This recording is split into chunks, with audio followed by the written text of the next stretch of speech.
Member. Okay. Good morning, everyone. We're going to go ahead and call the meeting to order at 9:05 a.m. And Director Ross, could you please call the roll? So Colette Chapman. Here. Member Clark. Here. Here. Here. Sorry about that. We're all making a mistake. So Colette Chapman was here. Jenny Clark was here. Clark Kreis was here. Amanda Glass is here. Dr. Hagerman is not with us. David Jefferson. Here. Tina Kaufman. Here. Member Krivicus. Here. Dr. Moix. Here. Heather Pearson. Here. Richard Murphy. Here. Dr. Spencer. Here. And then Colette Taylor. Is she with us virtually? Are you talking about me? It's Charlotte. Oh, I'm so sorry. It's okay. I Yes, knew I'm here. and I'm not used to where the reading line is. And so I apologize, Charlotte. Thank you. Dr. Testa. Here. And then Kathy Gray Minkerson. Here. And Kathy is here on behalf of Raising Special Kids. Chris Tiffany couldn't be with us today. President Clark, you have a quorum. Thank you so much, Director Ross. And again, welcome everyone to the second meeting of the State Board Ad Hoc Special Education Evaluations Subcommittee. We're going to go ahead and get started with item number 1, Director Ross.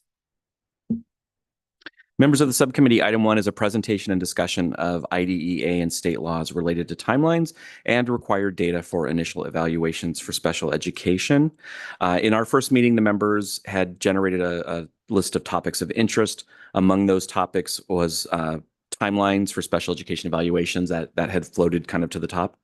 And so with us today in person, we're so thankful for that, is Rory Fitzpatrick, the director of the National Center for Systemic Improvement. And Rory is going to provide an overview of federal law, state law, and timelines related to evaluations. Thank you, Rory, so much for being with us. Hi, it's so nice to be with all of you today.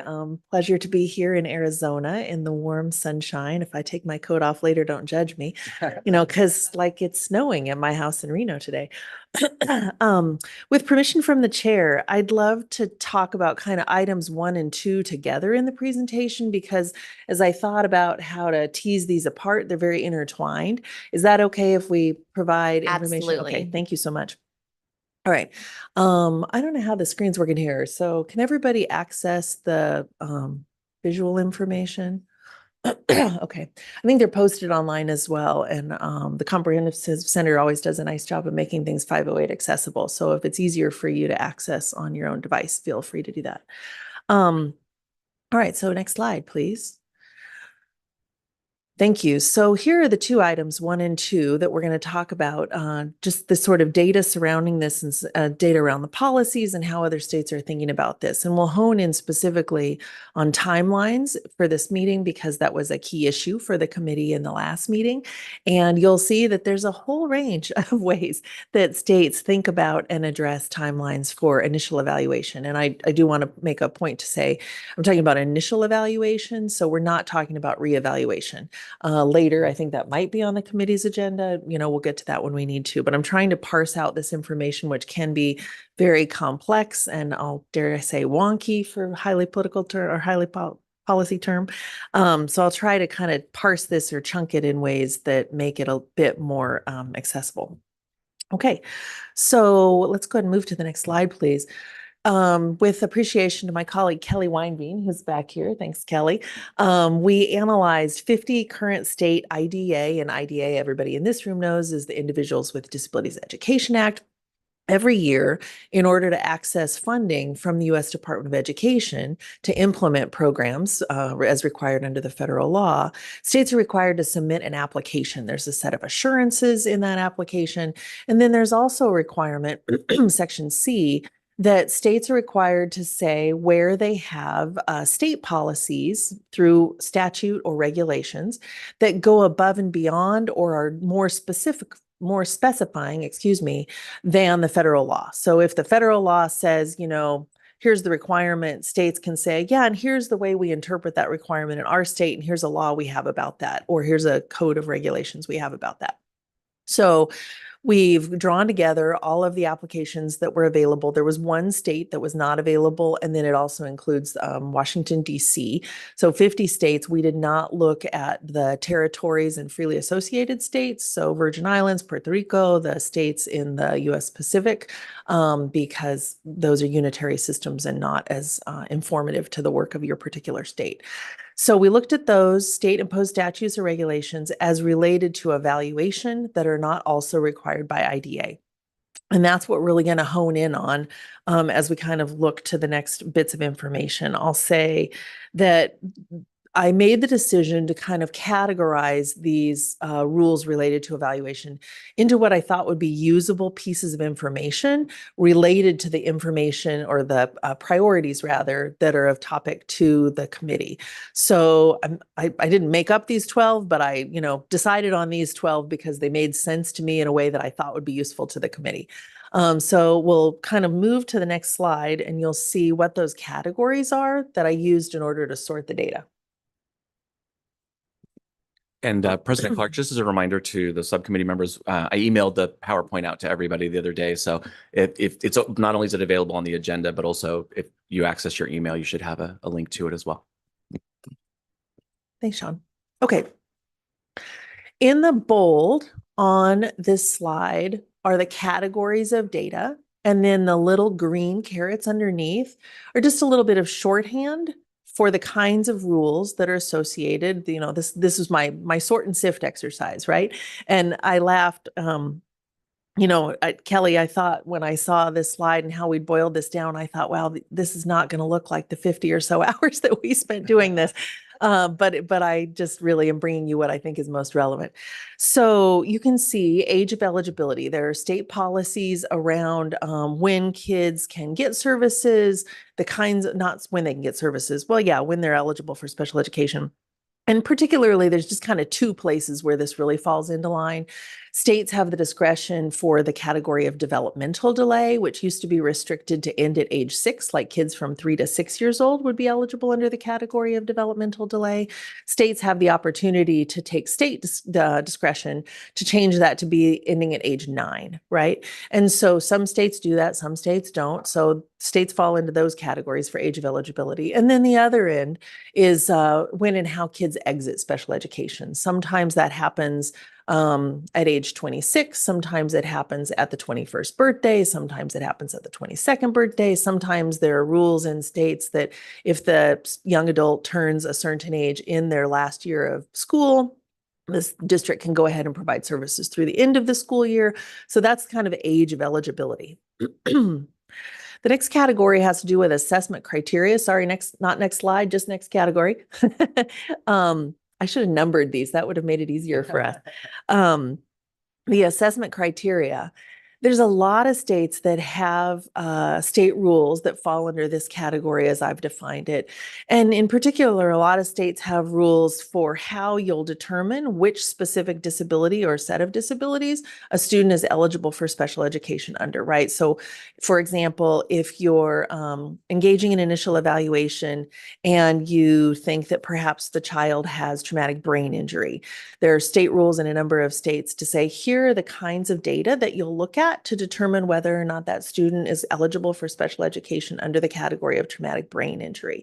Here's the kind of qualifications the reviewers of the testers of those assessments need to have. Here's the ways that you think about the data. So a number of states have information about how to actually identify kids. And this we've found has been particularly helpful for practitioners because it gives them a guide to look at so that they can really understand what it is I'm talking about. I think of note here, it should be said that there's nothing in IDA and nothing that I could find in state laws, regulations that say, you have to get really narrow and just, you don't approach the evaluation thinking, I think this child has X and therefore, right? You're engaging in a holistic assessment and then you're trying to decide what makes sense for eligibility. There is the age-old factor that sometimes a specific category of eligibility can drive a certain set of services. That's not in the law. It is in practice. We can talk about that in a different day, I guess. Relative to assessment criteria, I talked a little bit about, I'm so sorry, is it me or does the slide size keep changing? Okay, sorry. I'm just going to do this because that's kind of messing with my vision, which is not fantastic. So give me just 1 second while I change my view so I can see a little bit better. Thanks for your support. Appreciate it. Okay, so what's that? No, you're fine. Oh. All right, everybody have what they need to access the information? Okay. There's a couple of states who have something about medical consultation, and then there's just other just kind of broad, like other assessment specifications, and we can talk about that later if appropriate. Today's focus will really hone in on timelines, but I wanted you all to have this kind of gestalt of information because I think that over the course of the next few meetings, we're going to keep coming back to these categories and looking at the data. All right. States also have policies around child find. How many of you know that term child find? Yeah, so maybe good 2/3 of the committee has heard of child find. That's just systems to ensure that children who may be delayed are considered for evaluation needs. And states have certain rules about that, like how the public agencies will engage, where they'll put notices, that kind of thing. There are a lot of state laws with regard to consent, particularly when and how parent consent is required and what to do if parent consent is sought and not achieved. There are some states who have rules about independent educational evaluation. Is it worth a note to mention about Arizona having sort of a separate set of rules about independent evaluation that are not related to special education? Okay. Okay, all right. So there are independent educational evaluations, and that's where you seek an outside person. Sometimes an approved set of providers is one of the rules to provide information towards a eligibility decision. So there are state rules about rights, what to do if there's disagreements about the evaluation, what to do if there's disagreements about who to seek or how to use them, about access, about use of reports. There's some states have rules about finances, like who pays for one, who doesn't. And some states have rules about who's approved to conduct an evaluation for use by a school district evaluation team. There are also state rules around notice. The idea of prior written notice, many of you have probably heard of that in the special education space. PWN, our favorite acronym, or one of them. And there's rules about when to provide them, what needs to be in the contents of a prior written notice, and how to share information to inform parents of their rights and to seek information to support their students. On the right, there are also some state-imposed rules related to evaluation around participants, sort of who makes up. In some states, it's called a multidisciplinary team, and others is an evaluation team. In some states, in law, I was surprised to find this, that they refer to it as the IEP team, the Individualized Education Program team, both at evaluation and at service juncture. Often those are kind of two different teams, but different rules about who and what their roles in the process are. Really similar to child find, but less of a system and more of a sort of school-based function is pre-referral. And what needs to happen in some states, there are rules about what needs to happen prior to receiving parent consent, for referring a student. And I'll just mention while we're on that one, I'll skip to referral and then come back to reevaluation. There are also rules around seeking consent if you want to refer a child for special education evaluation. There are rules about disagreeing about the need for evaluation, like what happens if one set of individuals or an individual thinks one thing and another set or another person thinks another, and how to manage those disagreements. And then there are also rules about processes. Going back to reevaluation, there are rules about determining the continued need for special education for a student, about how to think about collecting additional data. That was something I think that the committee had surfaced at the last meeting, so that could be a future topic for this group. And then there are rules about, what the roles of people are again for evaluation, and then when and how reevaluations are conducted. There are also rules, I'm on the bottom right, two up from the bottom, on reports about what the contents of a report will be, who gets copies, when and how they get copies. There's some stuff in there about copies being provided at no cost, and particularly how parents are provided with copies.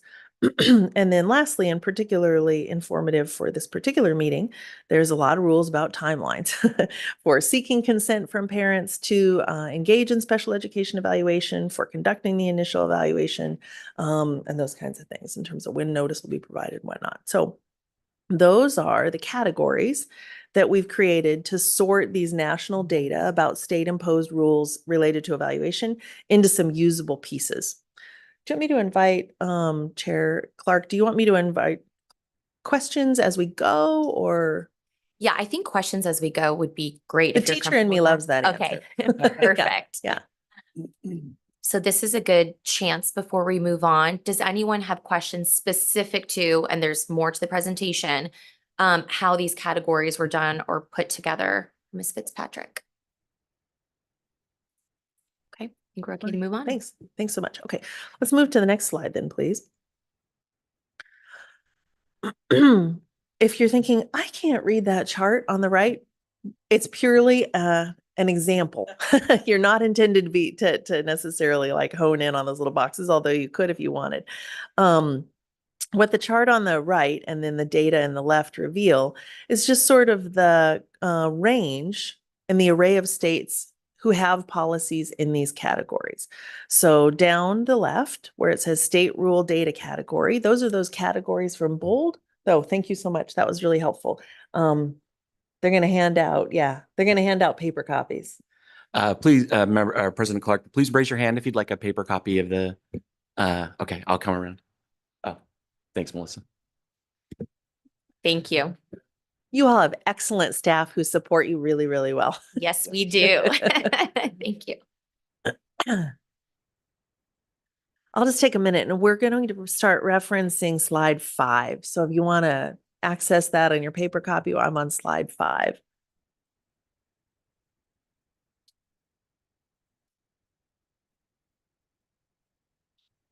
I'm just going to look for a little nonverbal cue that folks are ready for me to continue.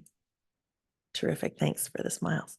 All right. So on the table on the left, on the far left column, it says state rule data category. Those categories should be pretty familiar. Those are the ones that we just spent some time reviewing. Those are the ones from bold from the prior slide.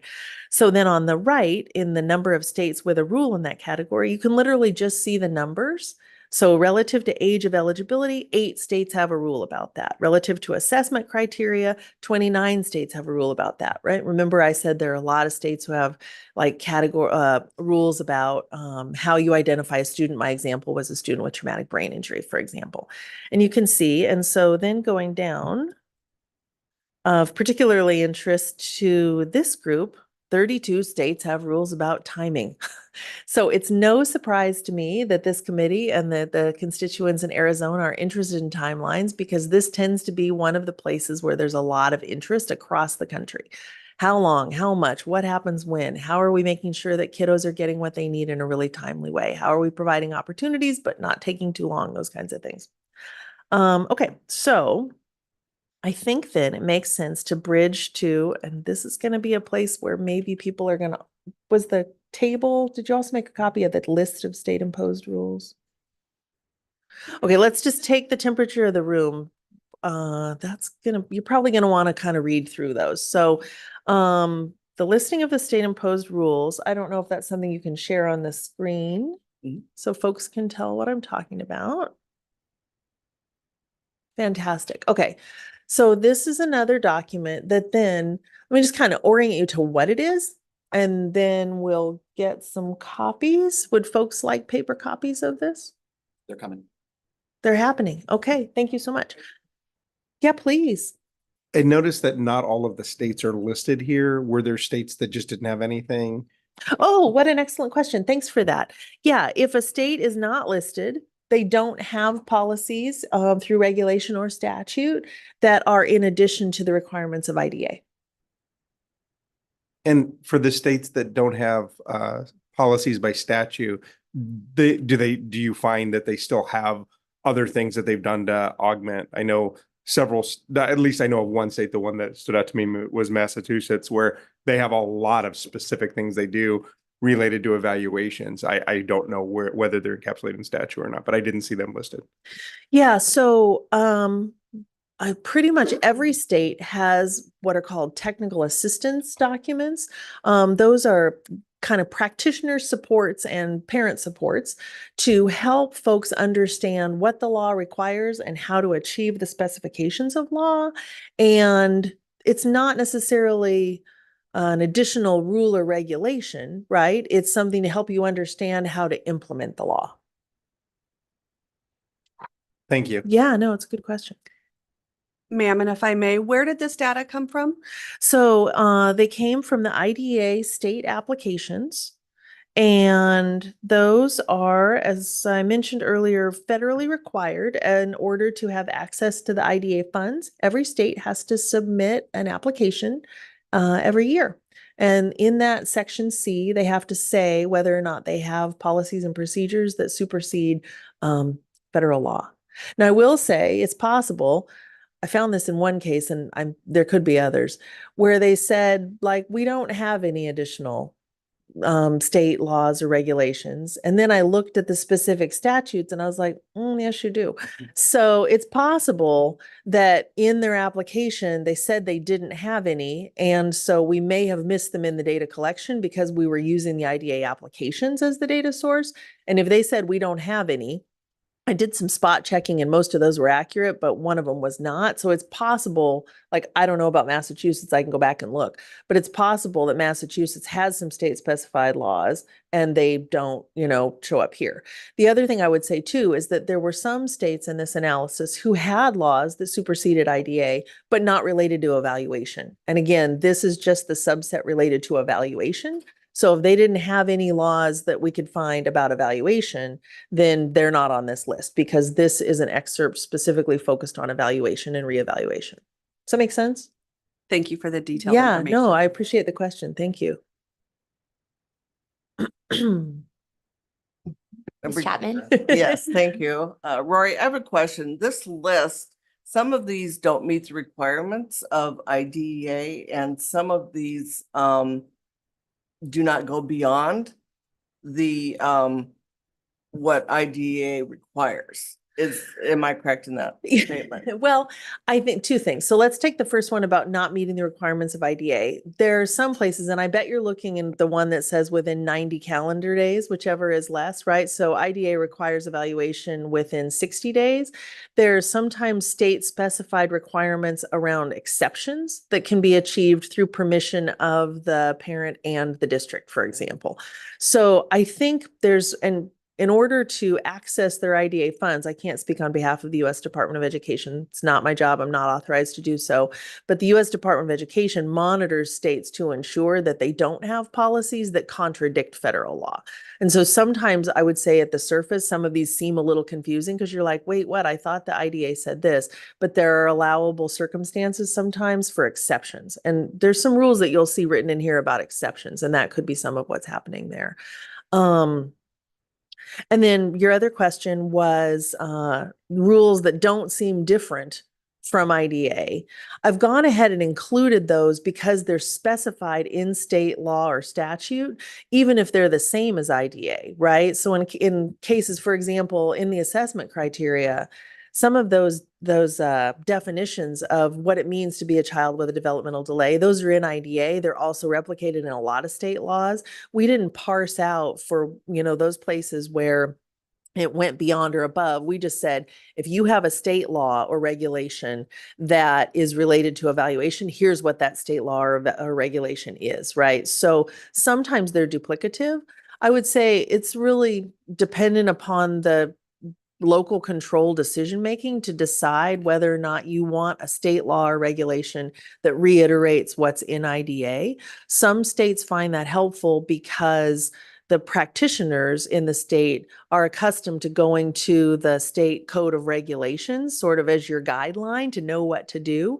And so if the information exists in IDA and you are accustomed as a practitioner or a parent in the state to go to the state regulations as kind of your rule book, and that the state regulations are silent on something, then the kind of perspective in some of those states is that you miss doing what's required under IDA. So some states choose to kind of replicate in their state rules what's in IDA.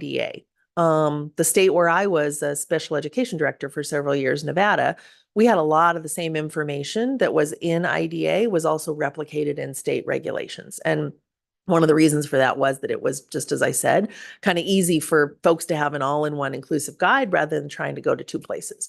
The trick that happens with that, although IDA has not been reauthorized since 2004 and the last regulations were created in 2006, some of us who know the ins and outs are like, wow, that's a really long time for a law of this importance to go reauthorized, but I don't think unreauthorized is a word, but you know, to not be reauthorized. That could feel like a long time. The trick is if you have a set of state regulations or law that mirror what's in IDA, when IDA is reauthorized and the regulations are updated to accompany the new reauthorization, then you're automatically in a place where you have to change your state regulations. Otherwise, they're out of compliance with the federal law. Does that make sense? I feel like I'm talking very technically here. No, So it's please fantastic. stop me Thank at you. any point. Yes. I don't know if this is something that'll be covered later in slides, but something I think would be very useful for the committee is on these areas where Arizona is checked, is to truly understand, like, so what is the minimum expectation of the law and what are we doing that's different? And I don't know if that's covered later. I mean, I'm interested in all these states of what got them that mark and what are they doing different so we can understand why did they make that decision. So I don't know if this later gets into specifics of this is what made Arizona different. I would not be in a position to say about any state at the current time why they've made the decisions that they have about the Sorry, things I that are, didn't mean yeah. why, but like, what is the difference? Like Oh, yeah. specifically, Arizona's marked in this area, here's what we do differently or above the law. Yeah. I think the way we're going to have to parse that through together is to analyze the Arizona requirements against the requirements that are articulated in this table of what the state rules. I'm not in a position to be able to get super technical to say these are the nuances that are different, because I can tell you we can all look together and see here's what it says in state A and here's what it says in Arizona. I can't tell you how that rolls out in practice in state A, and you'll have to tell me how that rolls out in practice in Arizona. Oh, can I say one other thing as well? And then I think Dr. Spencer had her hand up next, but I would also say that at some point, and we'll talk later in a little bit about how the Arizona Department of Education engages in monitoring efforts with public education agencies in Arizona. At some point, you may or may not want to invite, State Department of Education staff in addition to support the assistant superintendent in this space. You may want your staff to come and present. I have no idea. Yeah. Dr. Spencer? Thank you. I have probably what's an easier question. I'm trying to orient myself to this document. I am also super interested in the details. I was wondering how it was organized or if this is just kind of a running notes list from the various states. Yeah. I decided not to try to create like categories because the rules have so many nuances and I wanted you to see them as a cluster of a state. So in the first box where it says evaluation must be completed, and then the last line in that first box is 60-day evaluation period.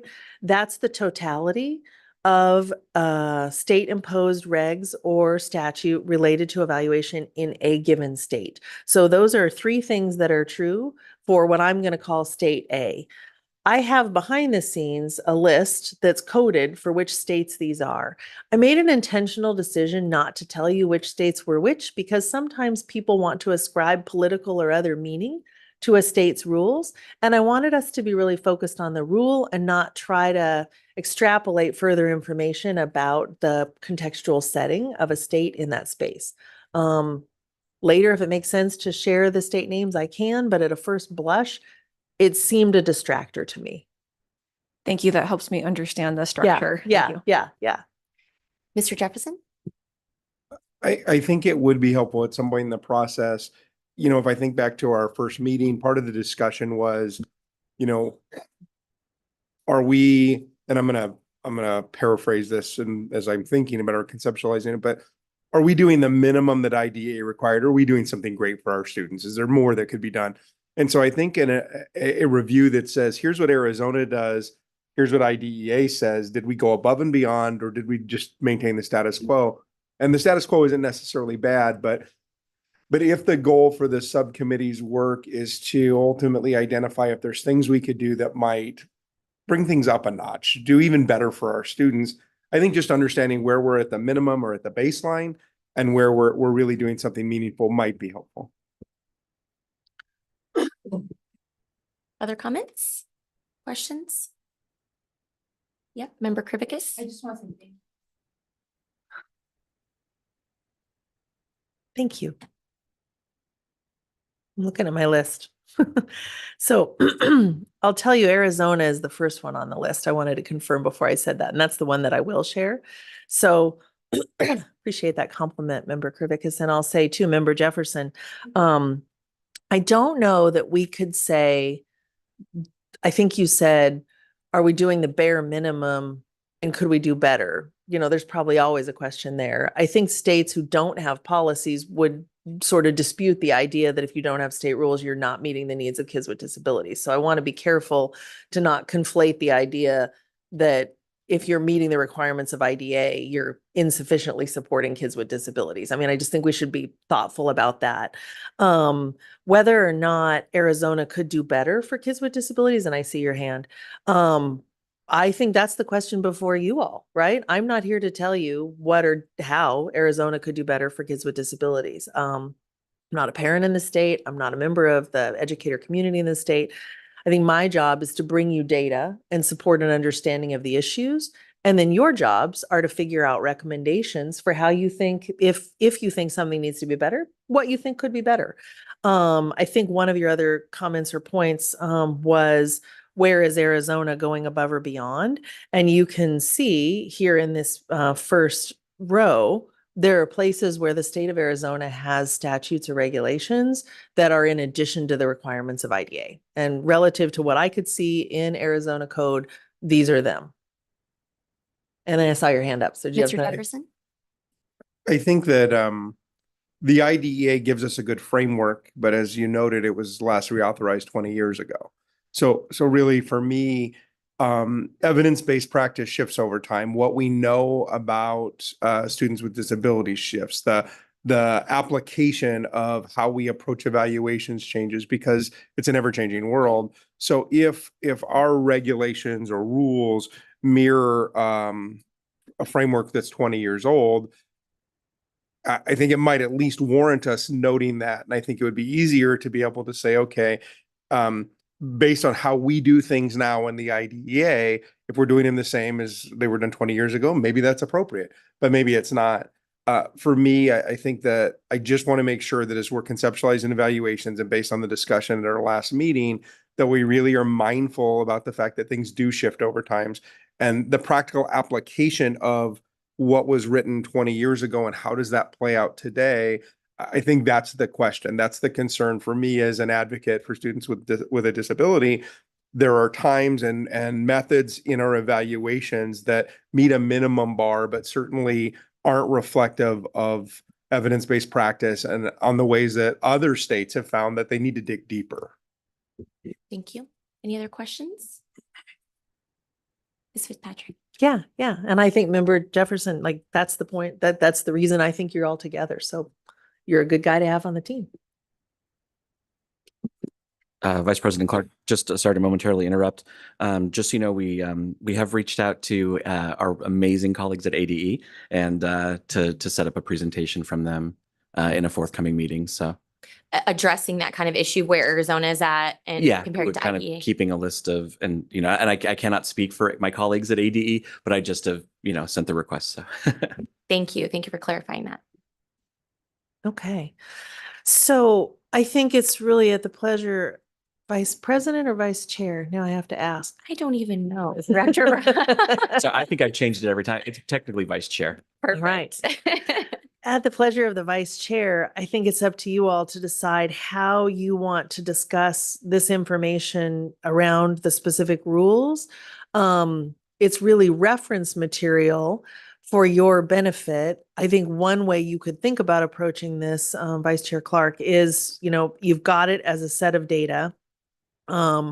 Later in the agenda, I think third agenda item, you're going to bring your own lived experiences to discussion.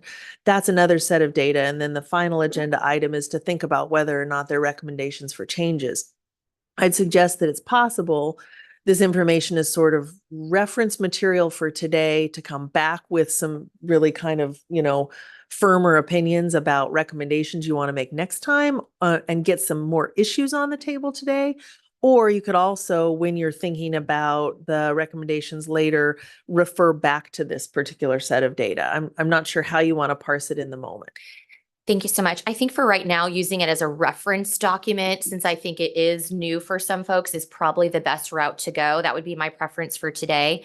And then we can all personally decide to analyze that, have follow-ups, different questions that we have that can inform our next meeting. But some of it may bleed into some conversations later for some of the other agenda items. So Sure. If it's helpful, I'm sure that we can do some further analysis too to try to sub-cluster. Again, I wanted you to see the totality of a state's rules, but if a second layer of this document is useful to pull together, like, okay, here are the states that have rules about timelines for consent. We can create those as a cluster and probably do that in the next week or so.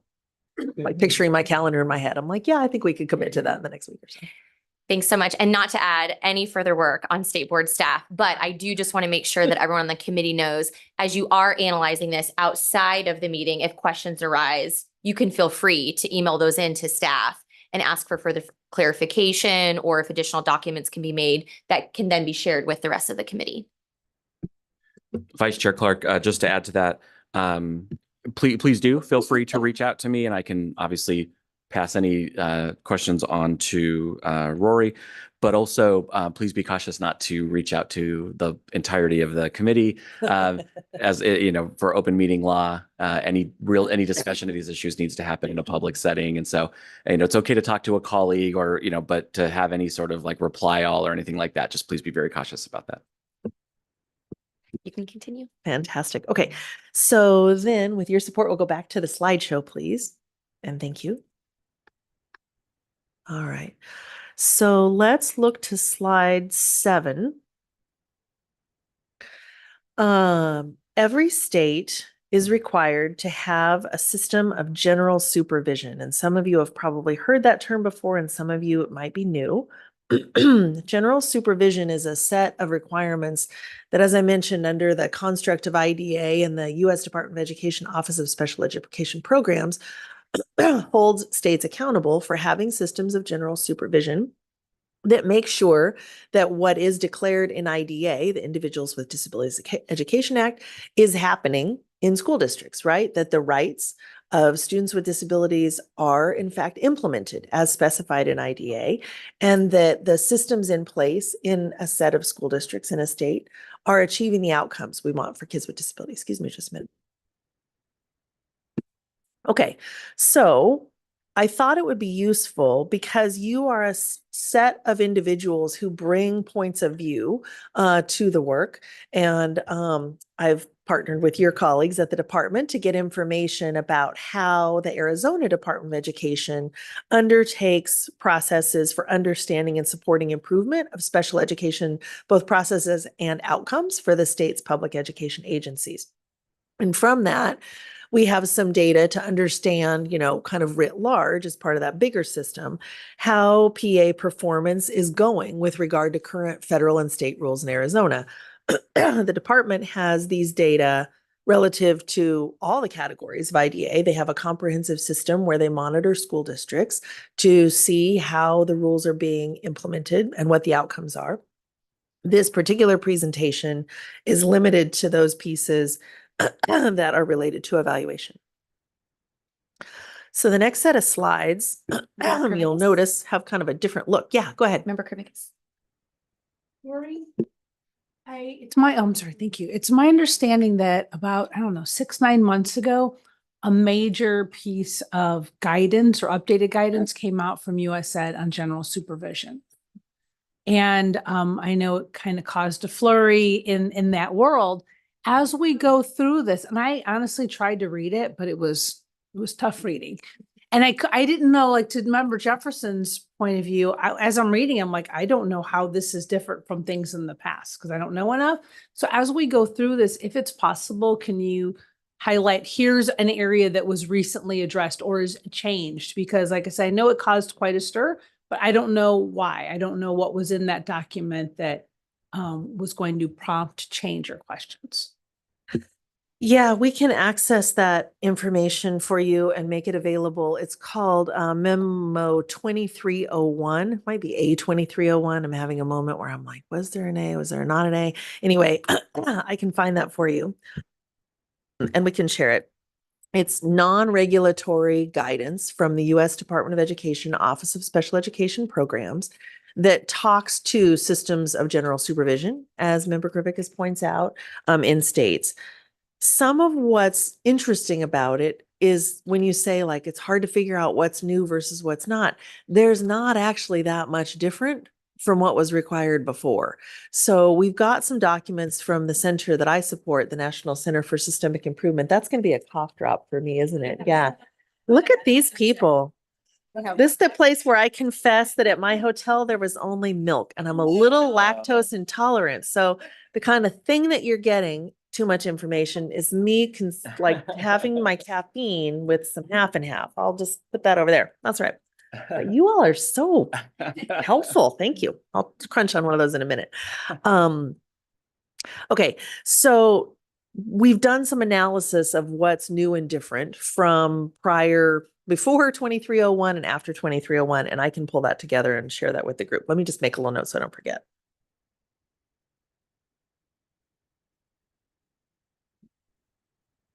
There was a lot of stir. I think sometimes the trailer was bigger than the movie. Okay, so these slides have a different format. You can see that. And that's because we borrowed them directly from the Arizona Department of Education and presentations that they've publicly given to PAs and others to help just kind of inform how the department ensures a free and appropriate public education. That's the foundation of IDEA, a free and appropriate public education for every student, how they support that. So you can see that it says here that the IDEA requires states, that's SEA is a state education agency, to implement a system of general supervision. We were talking about that a minute ago. And it requires an outline of how the state's accountability exists for enforcing the implementation of the IDEA and ensuring continuous improvement that results in improved educational and functional outcomes. And that's a direct requirement from the law. Arizona's system also ensures that public education agencies can provide a free, appropriate public education to kids with disabilities. So how does that happen? If you look at slide 9, here's a little overview of how the Arizona Department of Education undertakes those accountability requirements. At the federal level, there is a requirement for a state performance plan. That state performance plan then comes with an annual reporting called an annual performance report, in the nomenclature SPP APR. And those reports, and then the data to go with those reports, measure the state's progress towards 17 indicators. And every state is required to set targets for each of those indicators. Some of you were probably a part of the process to help set the targets in your state for some of those indicators.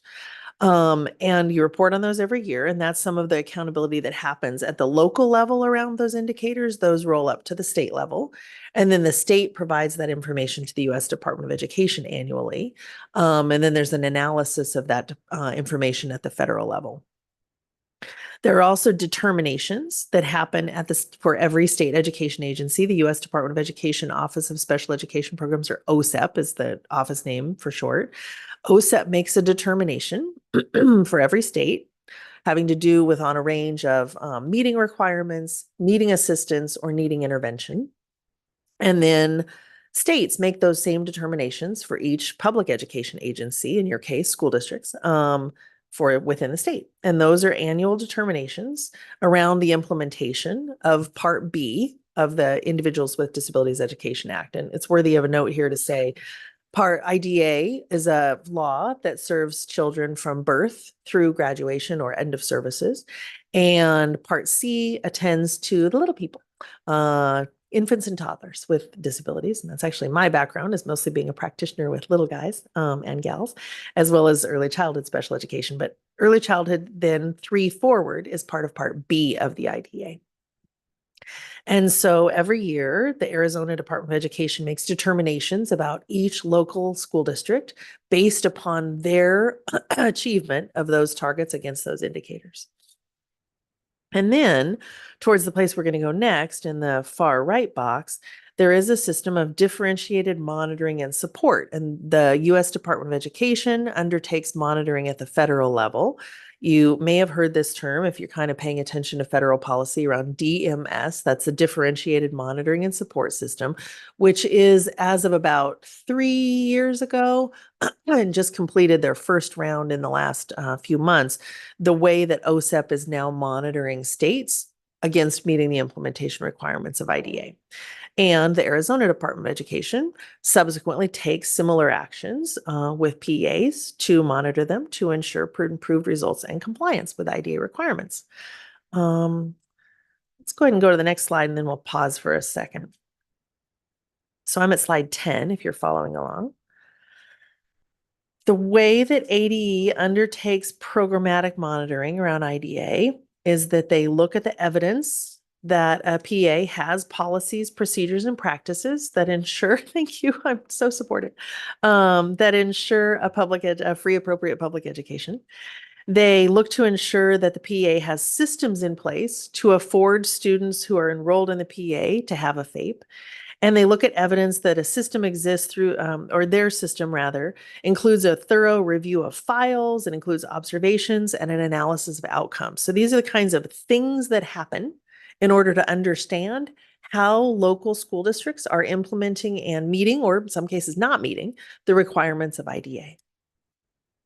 The next slide talks to dispute resolution. I think we'll talk through this one for just a second, and then we'll hit a pause for questions. So the Exceptional Student Services Office in ADA, that's the ESS acronym. I think I have that right. Exceptional Student Services. Yes. Do I have that right? They're different all across the country. There is a system also of dispute resolution. This is a requirement under IDA that if someone has a dispute with the way services are happening for a student, or in some cases, services that are not happening that somebody believes should be happening for a student, there's a system of dispute resolution, right? And that includes opportunities to file state complaints, to engage in due process, and to engage in mediation. And it looks like Arizona also has a facilitated IEP process. So in a couple minutes, we're going to look at the data that have come from the monitoring efforts that ADE has undertaken with PAs. And we'll also look at a little bit of data on state complaints related to initial evaluations and particularly timelines. So let me hit pause and ask for questions if there are any about the process of monitoring. Ms. Pearson? Is there any data that's been shown to demonstrate that the monitoring of like the procedural stuff has increased outcomes for students? Oh, you have hit on a national debate.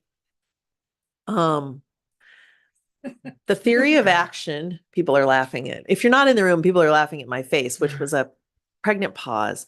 The theory of action in IDA is that if we have a set of requirements that indicate what should happen in order for a child who has a disability in this case to achieve positive educational outcomes, functional results, that will flow, right? That by having a rule, it will make it so. You may remember, I know it was a long time ago, our first meeting in December. It wasn't really a long time on the clock, but in our minds, it was so long ago. It was a different year. It was before all the winter things. You may remember that I said something at that meeting like, policy is a proxy for culture, right? I said, if we had a culture where kids had everything they needed, we would not need a law to make it so. Right? So the law is intended to make it so. There's a large number of people who think that the hypothesis is right, that if we have a law that kids with disabilities will achieve outcomes, and here's the ways to get to that, then it will be so. There's an equally large number of people, I shouldn't say equally large, I have no data to say that these things are equal. There's a large number of people who say, yes, the law is needed, and it's insufficient, that the law doesn't mandate the kinds of instructional practices that we need. And the way that kids really get to great outcomes is through meaningful instruction that's based on the research. And the research includes like ways to engage with families and ways to teach reading and ways to think about teaching math for kids who are up to dyscalculia. So I don't think there are data to answer your question that say, is the hypothesis right or wrong? I guess you could look to the fact that we have a law requiring excellent services for kids with disabilities, and we have performance data that say our kids with disabilities are not performing at a level that all of us feel really great about. So are those data? Maybe. The thing I guess I personally kind of come down to, and it's opinion, not fact, is the school of Roy Fitzpatrick, is that you need the law because the law creates access. And I'm old enough to remember when kids with disabilities, some of them were not welcome in schools, right? So without the law, I fear you don't have access. But without the translation of research to practice and the focus on instruction, I see you don't have outcomes. So for me personally, I think these are a necessary blend. This is not an either or for me in my mind through my national experience and exposure. For me, these things come together. I don't know if that answers your question or helps at all. I mean, we've seen the pendulum kind of go back and forth depending 100%. on what administration is kind of running things. But I'm just curious because the monitoring process can be quite laborious for school districts and requires, I would say, an excessive amount of staff and an excessive amount of work that takes resources and humans away from kids. And so I was just curious if there's anything that's supporting, if we issue a prior written notice on this date, that's somehow going to make a better outcome for a kid related to specifically for evaluations, because there's a lot of prior written notices they now want to see. And I'm just trying to wrap my brain around how that creates better outcomes for students. Yeah. I mean, there's probably no really black and white line answer to that, right? In some places, again, policy is a proxy for culture. If you had a culture in which there was just robust and really thoughtful partnership at the school level between between Rory's mom and dad and between Rory's teachers, right? And there was just symbiotic communication happening all the time. You wouldn't need a rule that said, like, you have to tell the parent we're going to do something, right? So I don't know, without the rule, would schools tell parents about things? I'm going to believe largely yes, but in some cases, maybe not, right? That's why we have rules. There's not a good outcome here. Yeah. Well, so like just as an example, so in the monitoring process, over the course of the last 2 years or so, 3 years, the Department of Ed has said you can't get parent consent when you're sitting down to have a review of existing data meeting. You have to issue a prior written notice first, and then you can send home consent. And so like I have districts that have been like marked out of compliance on like monitoring, like on that specific thing tied to evaluations. And so I'm just that's why I'm asking, like, how do some of those things create better outcomes for kids? Because yeah, we need to tell parents what we're doing, and we have laws for a reason, and I have a job for a reason. But help kids. So it's just some of this, and I know that like from what I'm hearing from ADE, they're getting more guidance from OSEP that says you need to focus on these compliance pieces, which then kind of carries down to us. And we're going, whether we issue a prior written notice, like, and then have parents sign consent 5 days later, or if we give parent consent at a meeting that we sat at for an hour and everybody talked about what we were going to do. So yeah, that's where I'm kind of stuck. Let me just react to that for a second. Yeah, and again, it's a blend in my opinion, right? So if the disproportionate focus is on compliance, there's only so much time and resources in the day. So if you're spending 80% of your time on compliance, you're spending 20% of your time, theoretically, in my math example, on focus on instruction, right? I personally don't think that's going to get us where we need to go. You're exactly right that there has been a push, especially in the last few years, probably 5, to have a focus more intentionally on compliance.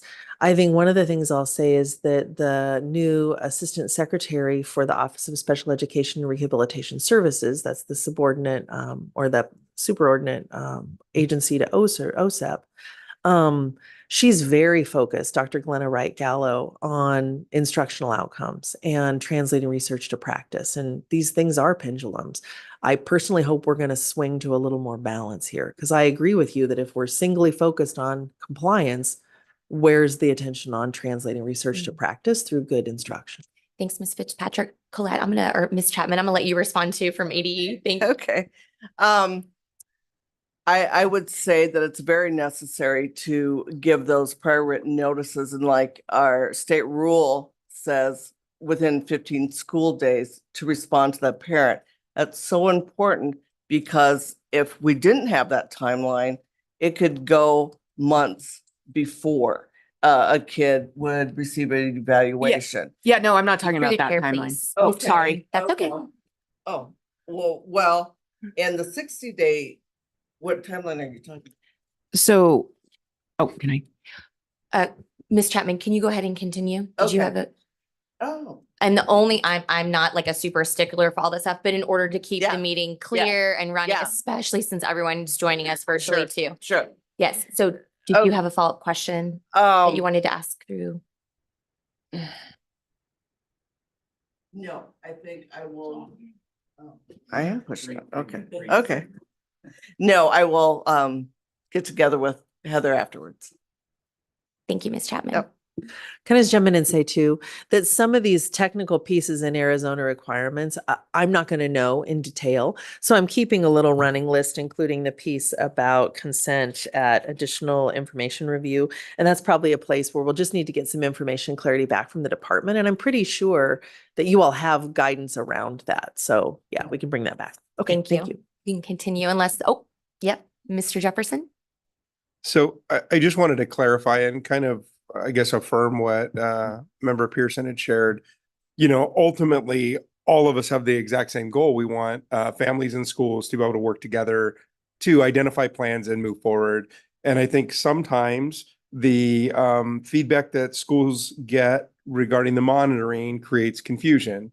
And so one year, the guidance is we're going to document things in this way. And then the next year, which so then as an advocate, I work with parents, we share feedback. This is how it's going to be. We're going to document minutes in X way. We're going to give you this feedback here. But then you go back in the next year and it's completely different. So you lean over to your district partner and you say, well, what changed? We got different guidance, and it's over and over and over. And I think it puts this burden on the school system because it seems like it's like a shifting target. And I work with great school teams all the time. We're coming up with plans. We're sitting in meetings to develop a assessment plan for a student.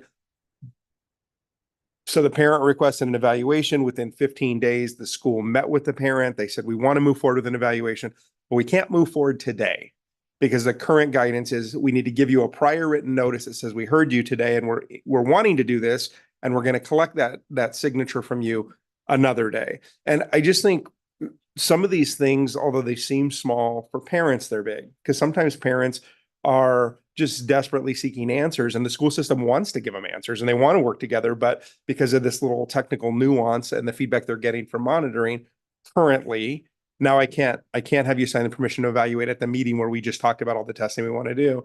And that's one example. But I think the monitoring, while necessary, does create confusion, especially for parents, because it seems like I thought I understood what the plan was, but next year, depending on the district cycle and monitoring or the feedback they got, it all changed.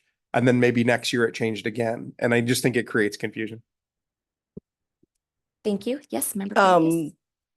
Yes, Rory, Ms. Clark. I'm not aware of the requirement not to be able to provide consent at a review of existing data meetings. So I will look into that. And monitoring cycles are like, we're trying to continually improve. And it's our duty at the Department of Education to provide that general supervision to look at things. So I am not aware of the monitoring document like changing all of the time. If it does, it's only because something's changed in the law. Thank you, Ms. Chapman. I've got Member Kravickas and then Dr. Moix. Okay, yep, and then Mr. Kreis. Thank you, Madam Vice Chair. I want to reiterate what Member Jefferson said.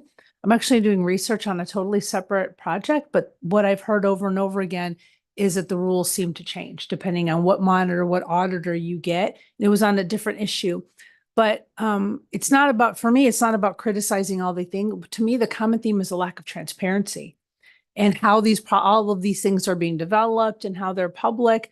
I know a lot of like special ed directors know exactly where to find everything on the ESS website. People on the outside do not. So that's to me the most important thing, because again, to even Member Jefferson's original point, things change. And there's not necessarily anything wrong with that, but I think there needs to be a higher level of transparency and the ability for the public, not just school districts, but advocates and attorneys to weigh in on those auditing and monitoring guidelines, because it does all flow, which is why we're talking about it today, goes all the way to through line. So I would just advocate for increased transparency. Okay, thank you. Dr. Moix. Member Kravicka stole my thunder. I was just going to echo what Mr. Jefferson said, and I don't want to pick on ADE and their monitoring, but it does vary depending on who the monitor is and where they are in that 6-year cycle, the feedback you get. So as a district, we're often sitting with Mr. Jefferson and his clients and the parents, and we're trying to have conversations, and it does lend itself to a lack of transparency. And I think parents get confused because they hear things from their friends in other districts who do it a different way based on the feedback they're getting. And I think it sets up a contentious relationship, which we definitely want to avoid at all costs. Thank you, Mr. Kreis. Yeah, I was just going to add one thing, and because I've been through the monitoring process, and something I know from districts and schools' perspective that I think would make a huge support is just whatever training the monitors are receiving, if school leaders could receive that training as well. Because so often we're caught off guard in our monitoring, and we're like, if someone had just told me, I would have changed this. But we don't find out until it's too late. And so we've asked before, whatever training they're receiving, could we just receive the same training? And then we'll know. And then it could be that transparent, collaborative process. And we could be proactive in the things that we're doing. So we're not feeling like, oh my gosh, we got caught on something we didn't know about. Thank you, Mr. Kreis. I'm going to go ahead and move us on. Ms. Fitzpatrick, if you want to wrap up that slide and we can move to dispute resolution. That sounds great. Okay, so we're not going to necessarily spend much time on slides 12 and 13, but I'll just share with you for reference. If you want to move to 12, please. Thank you so much. Here's some more details about Arizona's monitoring process. The 6-year cycle was just referenced a second ago. So you can see kind of how Arizona undertakes this work. They have data review, they have a self-assessment, and they have an on-site process, all as part of a 6-year term. And then on slide 13, you'll see some specifications for how big the numbers are for representative samples. So when they're doing a file review, they don't look at every record for every student necessarily, unless like a really tiny district. But you can see kind of how they come about looking based upon what we call the child count, which is just the number of kids with disabilities in a given PEA. So that's a little bit of just behind the scenes detail. And then I think it makes sense to look from all of that. So the system that we've talked about for whatever it is, let's look at 14. And then that just sort of tells you we're going to look at some data trends from PA's monitoring efforts related to evaluation. And on 15, you'll see on the box on the right, that's just from page 22 of the Arizona Department of Education 2023-24 monitoring guide steps.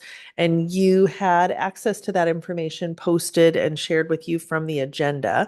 There are 2 documents that I think, provide a lot of detail, very nicely done in my opinion, of Arizona's guidance. There are 2 pieces. One is this monitoring guide steps that I've noted on this slide, and the other one is the monitoring program manual, I think is the title. I can't quite remember off the top of my head, but those are both on the agenda linked, and they provide a detailed list of how the monitoring is undertaken and sort of what the purpose of monitoring is, and at the top level, what the procedures are for implementing monitoring. I can't remember off the top if it talks about how monitors are trained or not. I don't remember. And it doesn't matter in this moment. You can read for the details if you wish for them. And so in section, like, we're not going to put Member Chapman on the spot. In section of their monitoring, in section 2A5 is where they look specifically for initial evaluations to be completed within the 60 calendar days of receipt of informed written consent from the parent. And again, on the right is an explanation of how they look for those data. And if you look at slide 16, from those reviews, you'll see the trends across a 6-year time frame relative to compliance from the files that were reviewed. Again, representative sample numbers, and those all have to be approved by the U.S. Department of Education for how it's going. So I bring this up because you all are going to point largely to very specific and important exceptions. And at the same time, relative to this particular rule around timeline, the files that the department has looked at look pretty good.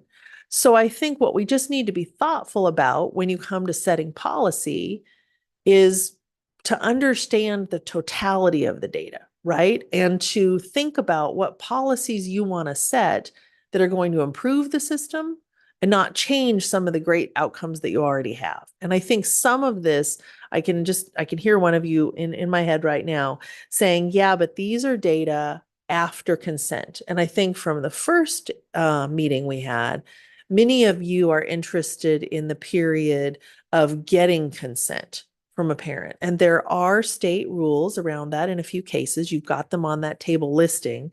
You know, you might want to parse out, what are you trying to improve? In improvement science, which is a whole body of research on systems change, there's this frame that I really like. Not every change is an improvement, right? If I'm like so many of us, it's the beginning of the year, we're super motivated to have a whole new renewed interest on our health, right? If I make a change to just decide to eat white bread and refined sugar every day, my health will change. I don't think my doctor thinks that's going to be an improvement when we look at the metrics, right? So you'll want to be thoughtful about what change do you want to make and what is our predictability about whether or not the change is going to be an improvement. In part, I bring this forward because your data are pretty good with regard to after the consent. I think the exceptions that you're going to bring are probably the before consent piece, which a lot of states do not have a state specified rule about how long it takes to get consent. So your state, already has an attempt to be more intentional around quick timing on behalf of a student. So that's a place where you probably want to do some thinking. And I see you have a hand up. Got some questions. Yes, first I'll go with Mr. Murphy and then Mr. Jefferson. I had a question on slide 16. I know that there was a change in Arizona's regulations with regard to the initial evaluations in 2017. Do we know, or can we get information, or if you can point me to where I can look at it myself? But we see the data here from 2018 to 2023, and it looks good, 97%, meeting that timeline. But prior to 2018, it was 60 calendar days from the parent request, and consent had to be gotten in the middle of that time frame, and then the evaluation had to be completed by 60 days. Is this an uptick in the compliance at that 60-day timeline after we have added that additional buffer of time, or were we already at 97, 98%? And to your point, Ms. Fitzpatrick, was this a change in 2018 that wasn't necessarily a positive one to move these things and separate them out to have that informed consent separated? I wouldn't know the answer to that. Sorry. I can get you that information. Okay. Yes. So there is the information from the prior windows, that other 6-year period to share with. Okay. Thank you so much. Appreciate it. And I think that's a great example, Ms. Chapman, of some information. Director Ross, I know you're keeping a list of the questions that I think would be helpful for the entire committee. I've got Mr. Jefferson and then Member Krivickas. And I had looked through the deck when it got sent out, and actually this slide caught my attention the most because if in 2022 we were at 99% compliance, based on what I see just functionally in the real world with the couple hundred families we work with, there's a disconnect because I don't see 99% as it relates to the parent contacted and engaged with the school and requested an evaluation. And what did we do from there? And, anecdotally, I guess I could probably file a complaint and have a parent file a complaint every single time a school didn't respond in the way they needed to. But that's not doing anything to try and maintain and rebuild the relationships that we're trying to have parents and school systems have. And my guess is that some of the counterparts in the group that are directors and work in school systems probably wouldn't desire that. I just think there's disconnects. And if we think back to 2017, a parent sent an email and said, I'd really like a special education evaluation. And 60 days from that date, that email went out, that process was wrapped up. And now we've added these extra steps.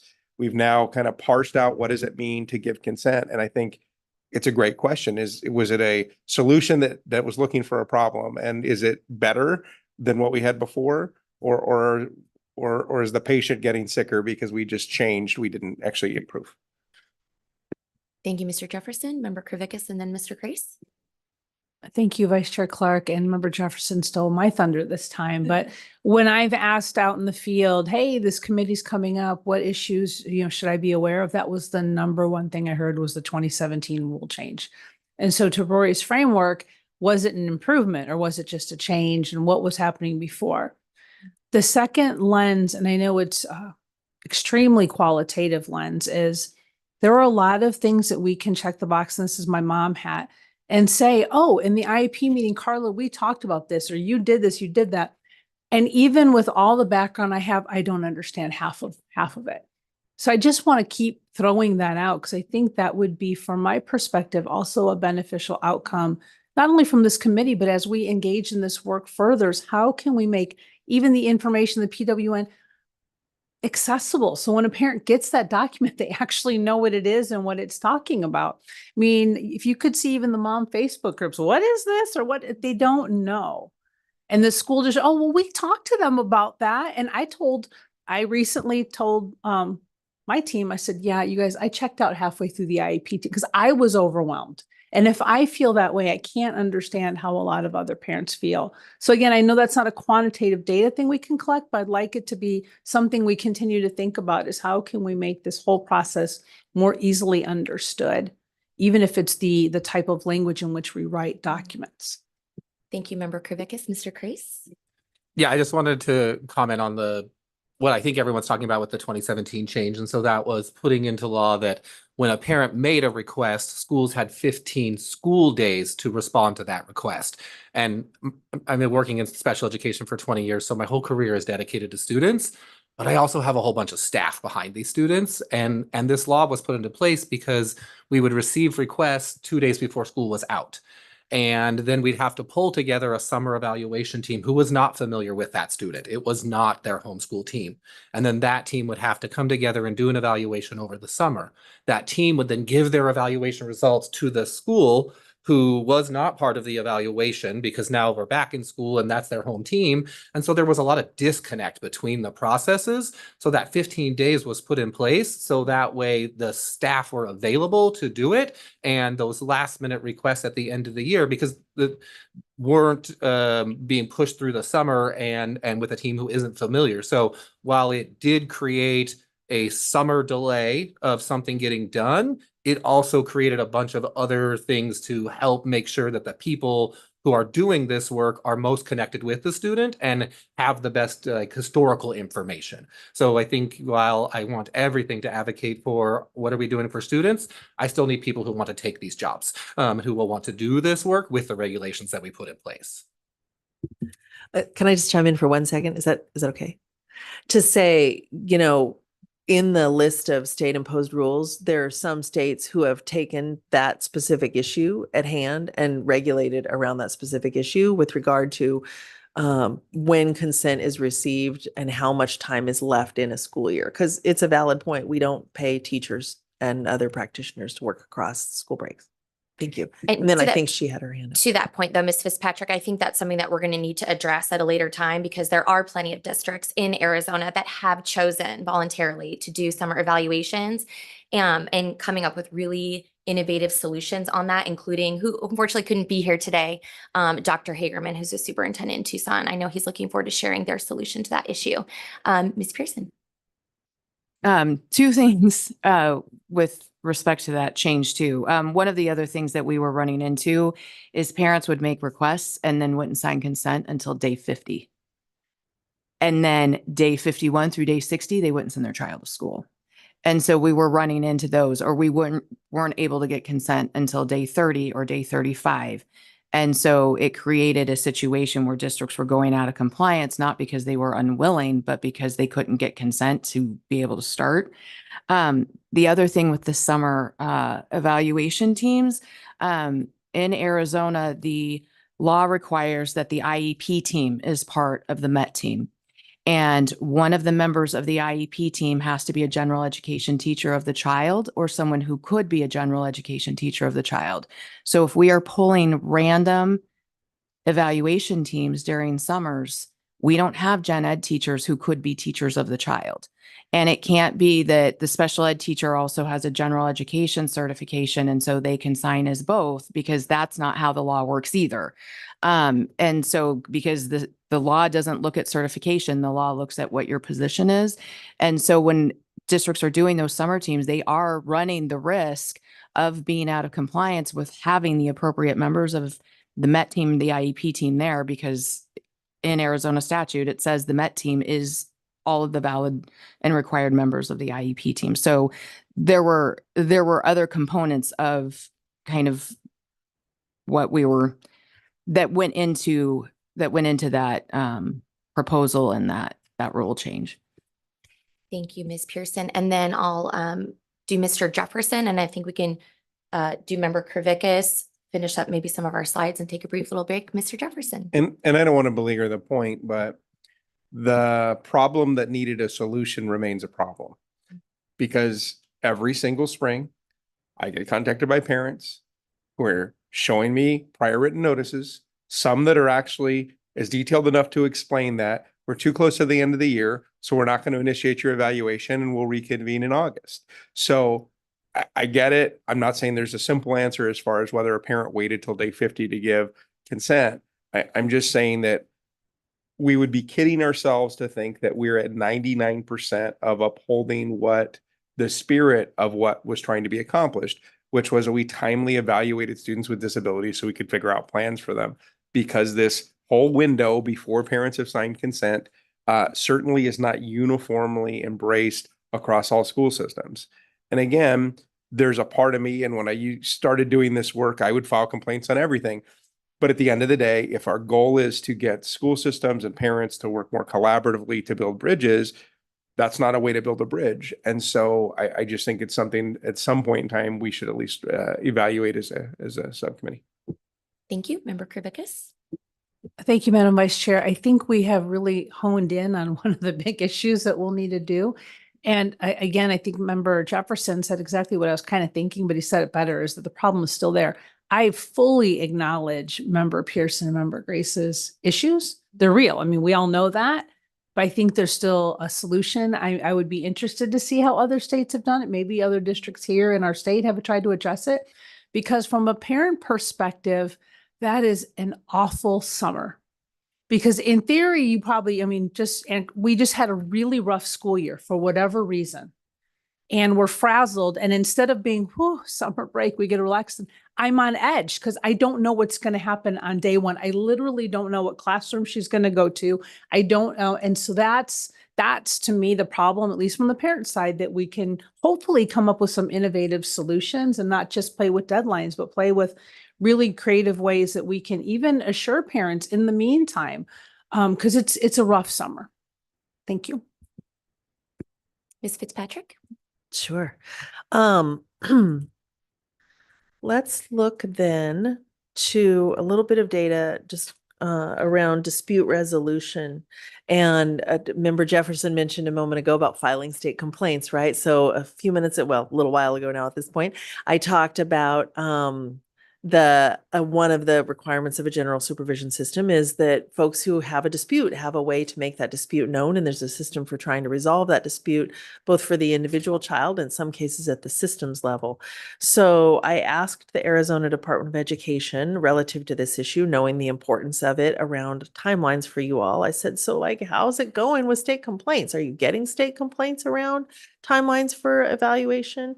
And you can see here on this chart that for the fiscal year, there's 3 of them, 24 is still in process. So 22, 23, 24, you can see in the second column, the number of complaints that have been filed with the State Department of Education related to evaluation timelines. You can see the number in compliance with the evaluation timelines where there was no finding on the issue as a result of the investigation that was undertaken. And then in the far column, those places where there were findings on the evaluation timelines and that there was non-compliance. So you can see that the numbers aren't large. There's probably a lot of reasons for that. Some people don't know that you can file state complaints. It's also seen by some people as a very aggressive action. Some parents or other people on behalf of a student don't want to take that action because they think it's, more aggressive or assertive than they want to be. They may not know about the process. There's all sorts of systems knowledge required sometimes to do that. So sometimes we have low numbers of complaints. But you can see, there's a mixed bag here. Like low sample, but there's some issues, and then there's some places where it's okay. And I just thought it was useful for you to see the other related data around that particular issue. That's great. I've got a comment on that, and then I've got member Krivickas in the queue on that. I know we're going to get to this later, but I think I'm actually one of the 4 in the 2023 or possibly 2022 ones, but maybe not, because here's a question that I have, and it might be a question for you, Ms. Chapman.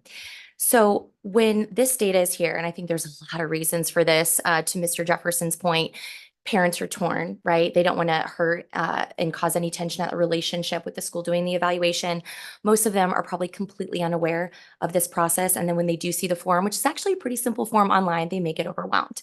But I have another follow-up question based on my personal anecdotal experience related to this that I think could inform this. When the parent files the complaint, and then the district then acts on it, the question was presented of, do you want to pull your complaint? Because now they've acted. So that's my question is, do we or don't we still track it if the complaint was then pulled because the school acted? One thing I can tell you is those practices have stopped. And I don't know, Which practices that saying pull the complaint because. Yeah.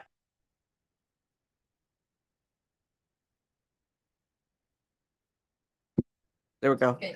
So, and then your second question was, do we track that? We would have that information. Yes. Okay, so this is so helpful. So prior to a certain period of time, the complaint that a parent filed, if the district acted, was then pulled. So this data may or may not represent that at this time.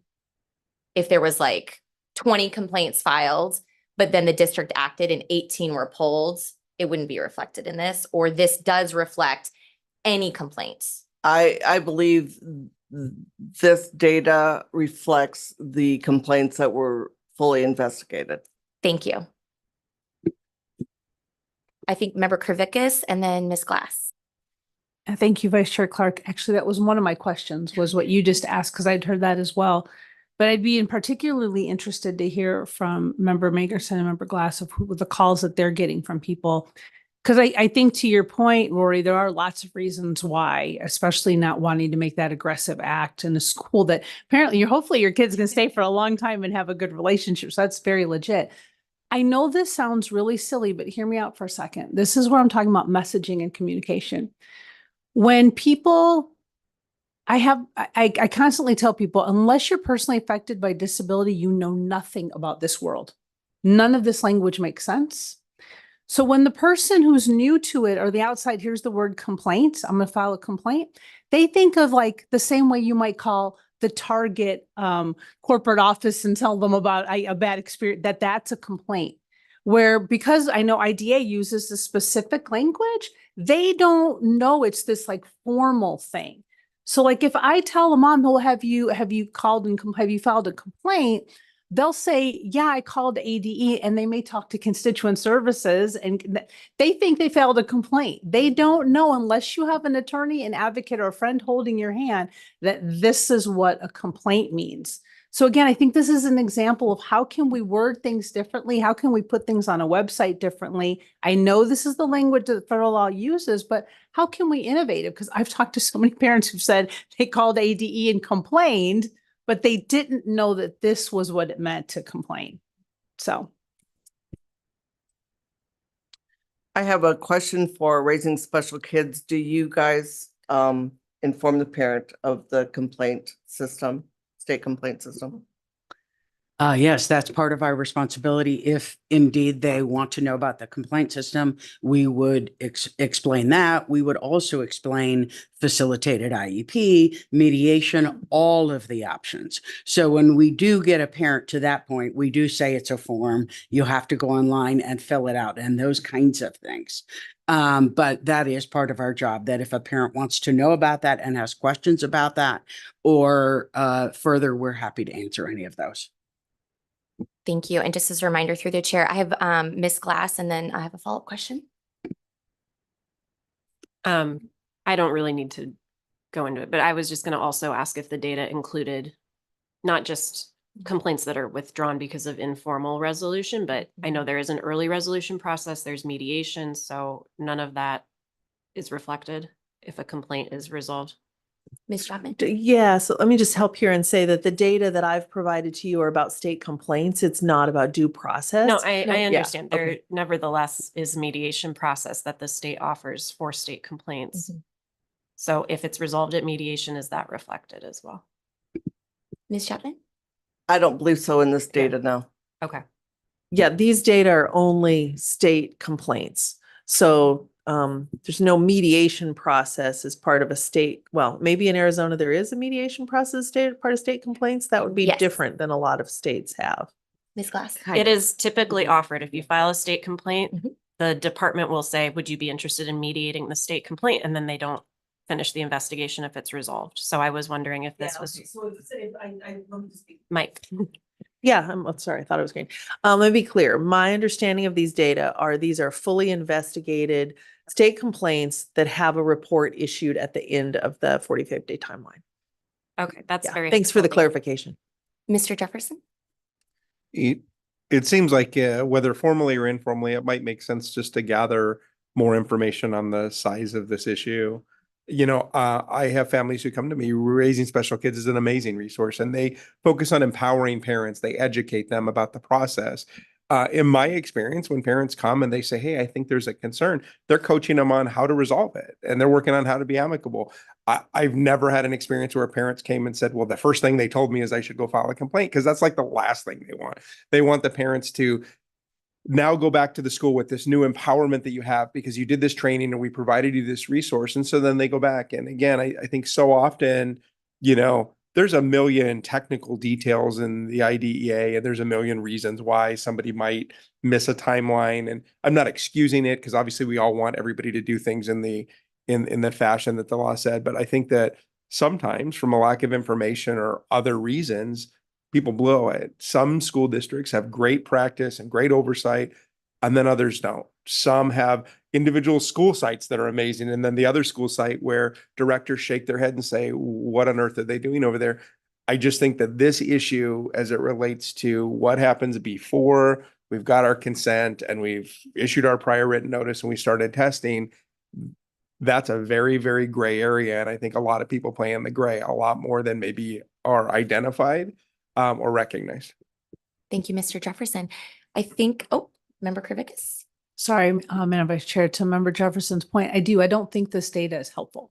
Again, back to, I understand that we have to collect this and report it to the federal government, but this only tells me about the people, the fully investigated formal IDEA complaint process. This doesn't tell me how many people called to complain. How many people called Raising Special Kids? I'd love to know that. How many people have called the Center for Disability Law and said that? Would be really hard to get a hold of every advocate in Arizona to find out. How many people called ADE? Maybe talked to even just constituent services, and maybe constituent services told them, hey, call Raising Special Kids.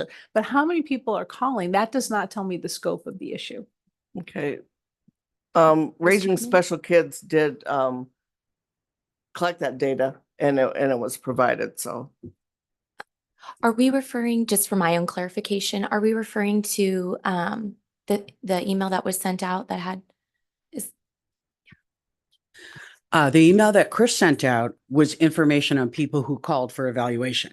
Has nothing to do with people who are asking about dispute resolution. That's additional data that we have that we could collect, but that is not in the report that he sent. that's just what I wanted to clarify. I didn't think it was in there either, so I just wanted to clarify. Director Ross? Vice Chair Clark, just was wondering, Raising Special Kids, is that part of the annual report that you all publish? Is it like, could I find that link readily and share it? Or would you be able to share it with me so I could share it with the subcommittee? We could certainly share it with you, that you could share it. Thank you. I am not sure if it's in the annual Sure. report or not. Yeah, if you could just share it with me, I'll share it with subcommittee members. Okay, great. I think we're getting to the end, and I think we definitely need to take a 5-minute break. Ms. Fitzpatrick, was there anything else before we wrap this presentation? Just on the last slide, I'll give a shout out to if you want to move on forward, to give a shout out to the U.S. Department of Education system of federally funded centers, including the Comprehensive Center. So I'm here at no cost to the state of Arizona because the U.S. Department of Education provides support through the Comprehensive Centers and the National Center for Systemic Improvement so that we can help states absolutely look at the kinds of issues that you're looking at. So if you're grateful for the kinds of free services, be grateful to the system of technical assistance that the U.S. Department of Education funds. Thanks. Thank you so much. And we're going to go ahead and take a break, and we will resume at 10:45.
Okay, and it looks like we are back online as well. As we're moving on to our next agenda item, I just want to say thank you again to everyone here. I know we're talking about some really intense stuff. There's a ton of information being presented. There's a lot of other really, really important personal and other experiences related to these issues. So I'm just really grateful for everyone and yeah, for your professionalism on this committee.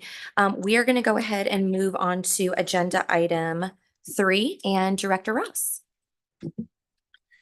Vice Chair Clark, members of the committee, based on the first meeting and discussions with leadership of the committee, we thought it was important just to make sure to formally carve out an agenda item to give time for anecdotal or experiences that folks have had that they want to, or experiences that folks would like to share related to the topics that are being discussed, related to special education evaluations, and in particular, keeping it kind of focused in 2 parts. So we're going to do about 15 minutes of any family, parent, or student experiences that you all want to share, not experiences in telling a story or an anecdote, but more kind of what has been happening a lot during the subcommittee meeting, which is here's what we see families maybe encountering. That's great. That needs to be improved. Here's what we see students encountering.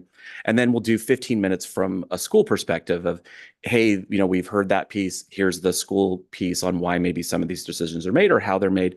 And really, it's just a chance to formally give a chance for all voices to be heard. And it'll lead us really nicely into agenda item 4. The one thing we'll ask is, there's not a need to necessarily share things that have been shared already during the meeting. So there's already been kind of a lot of this piece. And so, if there's something new or something you want to expand upon, that's great. If you feel like some of these pieces have already been shared, this item can go a little, faster. So. Perfect. I'm going to keep it within those guidelines. And as Director Ross said, for the sake of us having guests that are attending online, and then also just for our records and tracking, the more concise that you can be on the issue in a couple of sentences of this is an issue that we're experiencing so we can track it, that is welcome. We'll avoid the stories for now. So we'll enter into the first 15 minutes with specific parent and student experience feedback that we want to make sure get recorded down for the record. Ms. Glass. Sorry, I just want to clarify, are we limiting it to timelines or is this anything related to evaluation? Anything related to evaluation. Okay, thank you. Ms. Krivickas. I'll kick it off. I would go back to, if you look at the original mission of the committee, one of the words that we used was consistency. And Rory brought up something that was interesting when you were talking about the other states. I don't remember the context, but that some states may have almost like a form, like if you're evaluating for TBI, this is the things that you're going to look at. Of course, maintaining the individuality of the IEP evaluation process. Because let's be honest, the world we live in is social media. So you have all these Facebook groups, and that's a common theme that we see in the is how come, well, why did that happen here? Well, over here, they told me this, and over here, they told me that. So that lack of consistency, I think, is obviously a goal in our mission statement, but something I'd like to discuss more and how other states have approached that to try to solve for that. Mm-hmm. I can't. That's okay. It says Chris, but I'm Kathy Gray Mangerson. So with Raising Special Kids. Thank you.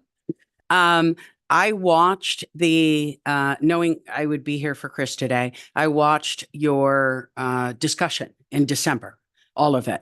And I would say that every single thing on the agenda that was brought up that you are looking into are questions we get on a daily basis, multiple times a day.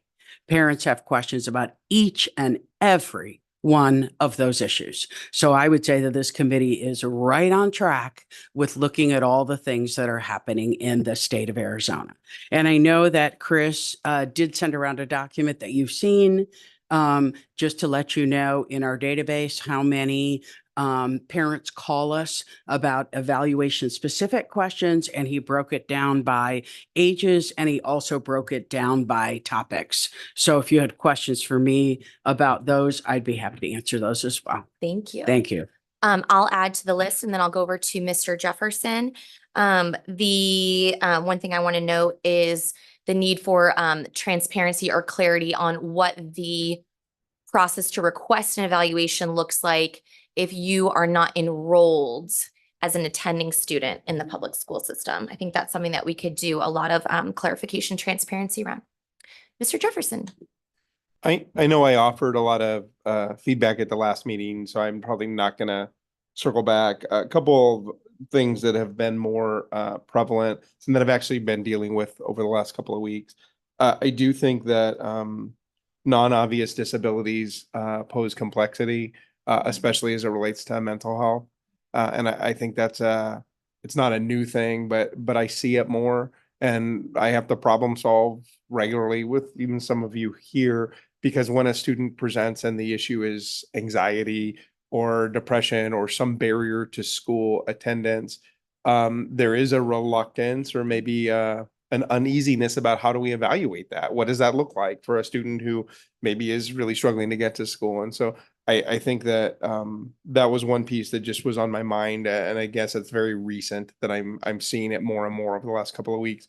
We know mental health and that intersectionality between that and special education has grown over time. We have more awareness about it, but I will say I still think that's a difficult spot.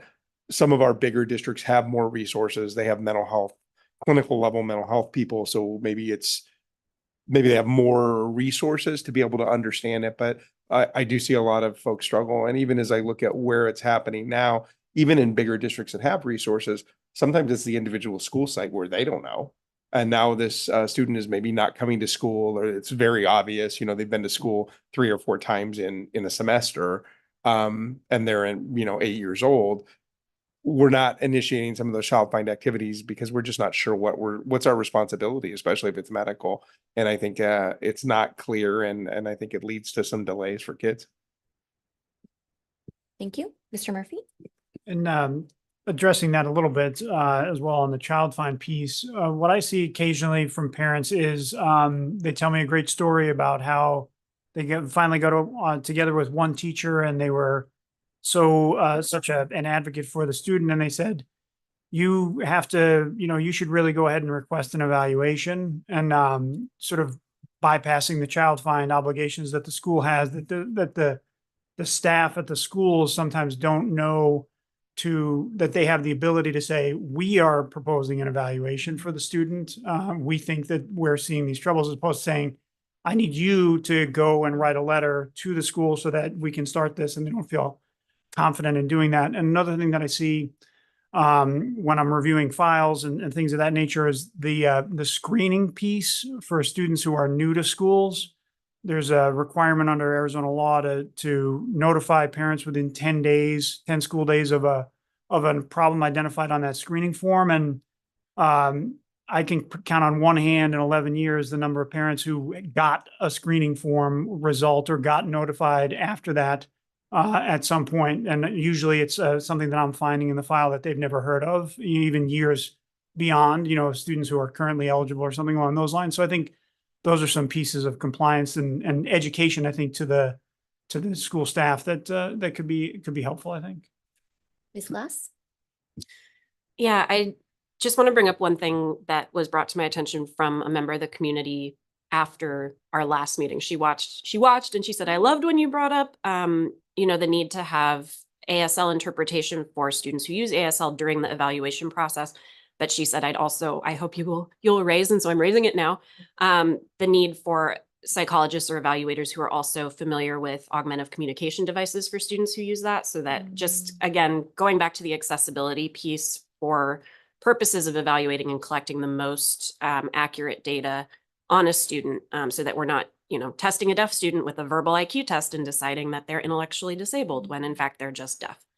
And then I just wanted to kind of bring up again something that I brought up last time, which is preschool eligibility. I'm incredibly confused about why we only fund 5 categories in Arizona, when in fact it's Part B and all 13 should be covered. So I don't know if that's something that ADE could present on, like school finance could come present on that. I don't know if it needs to be a legislative change or if it's something this committee could look at doing something about, but most schools will say, oh, there's only 5 categories, maybe now autism because of some guidance, but generally just 5 categories that count for preschool, when federally there should be all of the Part B categories available. These are great suggestions. Yep. Member Krivickas? Thank you, Vice Chair Clark. Member Glass, to your point, that's an issue I've been hearing more about, and I'm trying to understand it. But specifically tied to the evaluations in this committee, the reason apparently that that's a concern is because kids are dropping off. Like they may be getting services from 0 to 3 and then they drop off because they can't qualify. And I'm seeing Member Mangerson might be able to shed some light on this. She's vehemently shaking her head, kind of drop off and then have a hard time kind of getting back in. So it's like this. Can you tell us more about that? Absolutely. That is an issue that we see all the time. Parents do not understand why there's only 5 categories. So their child may have been eligible for AZIP, birth to 3, and then they're not eligible for preschool, 4 to 5, and then possibly they're eligible starting in kindergarten again. So if they're, and not done quite a bit of research on that, and I can't quite figure out why that's the way it is in the state of Arizona. So something that we would highly recommend that you would take a look at and see if that's something that possibly needs to be expanded in the future. That's a great thing to add to the list. Yes, Member Pearson or Ms. Pearson? It's in statute. So it would have to be a statutory fix that their preschool's only funded under those 5 eligibility categories. So the Department of Ed issued guidance this year, or last school, towards the end of last school year, that you can have other eligibility categories. That's all fine and good, but we're not going to fund you for them. Yep. That's great. So it's a good thing to add to the list because we can make recommendations on whatever we would like. Anybody else? Mr. Jefferson? I would just be curious, and Member Pearson, maybe you could get feedback.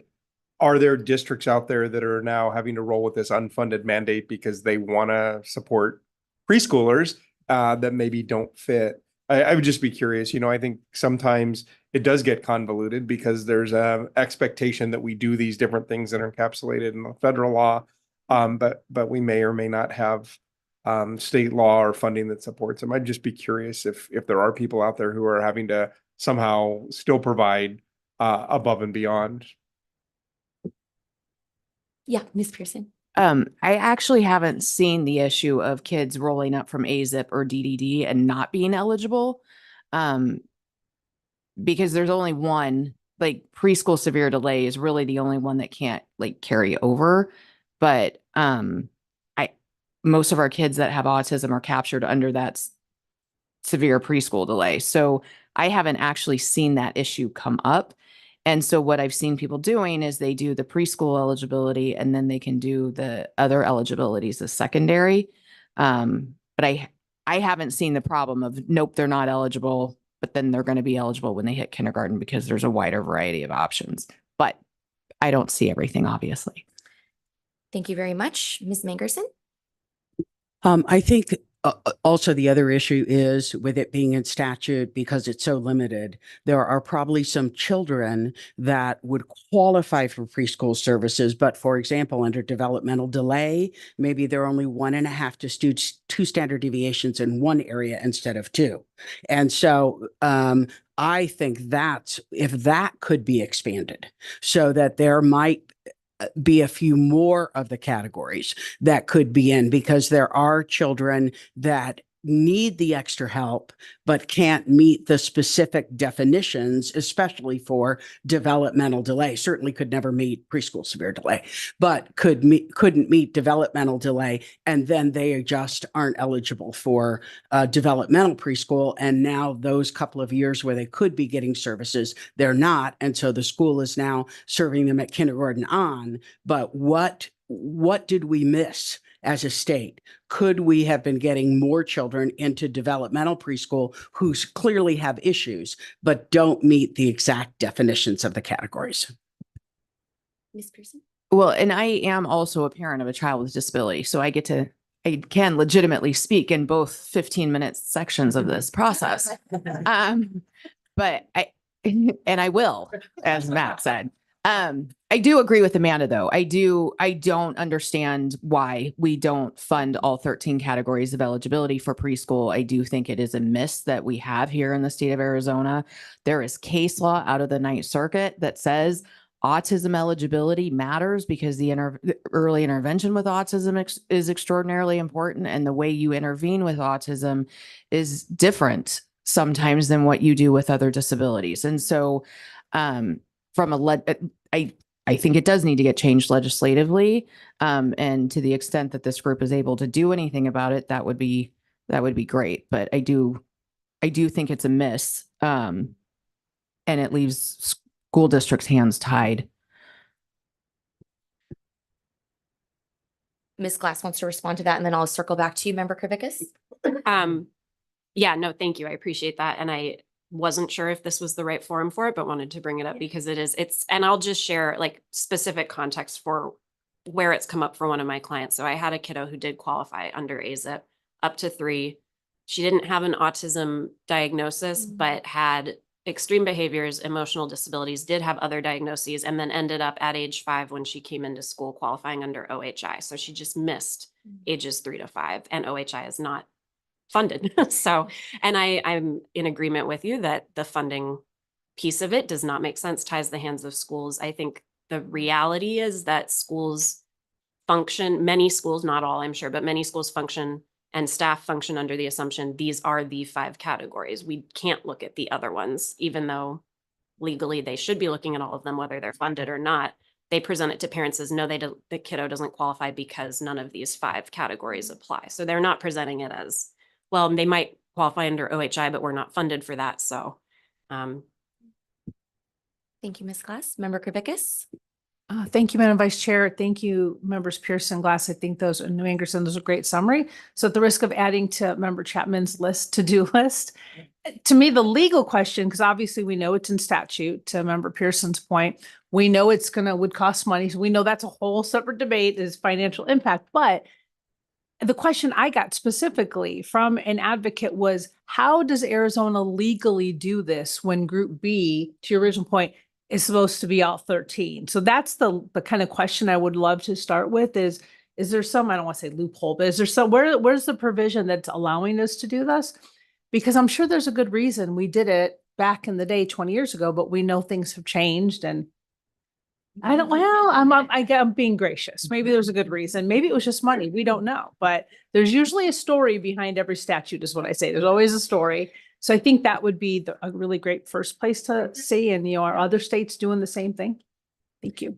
And I'm going to add, yep, I got you. I got 60 seconds before we move on to the next one. The 2 things that I wanted to add were the autism issue, which I know Member Kravickas and I have talked a lot about, experiences where a parent receives a private diagnosis from a developmental pediatrician or neuropsychologist, and the school doesn't accept that diagnosis or finds no educational impact, that is a very, very common stressor issue that we need to look into.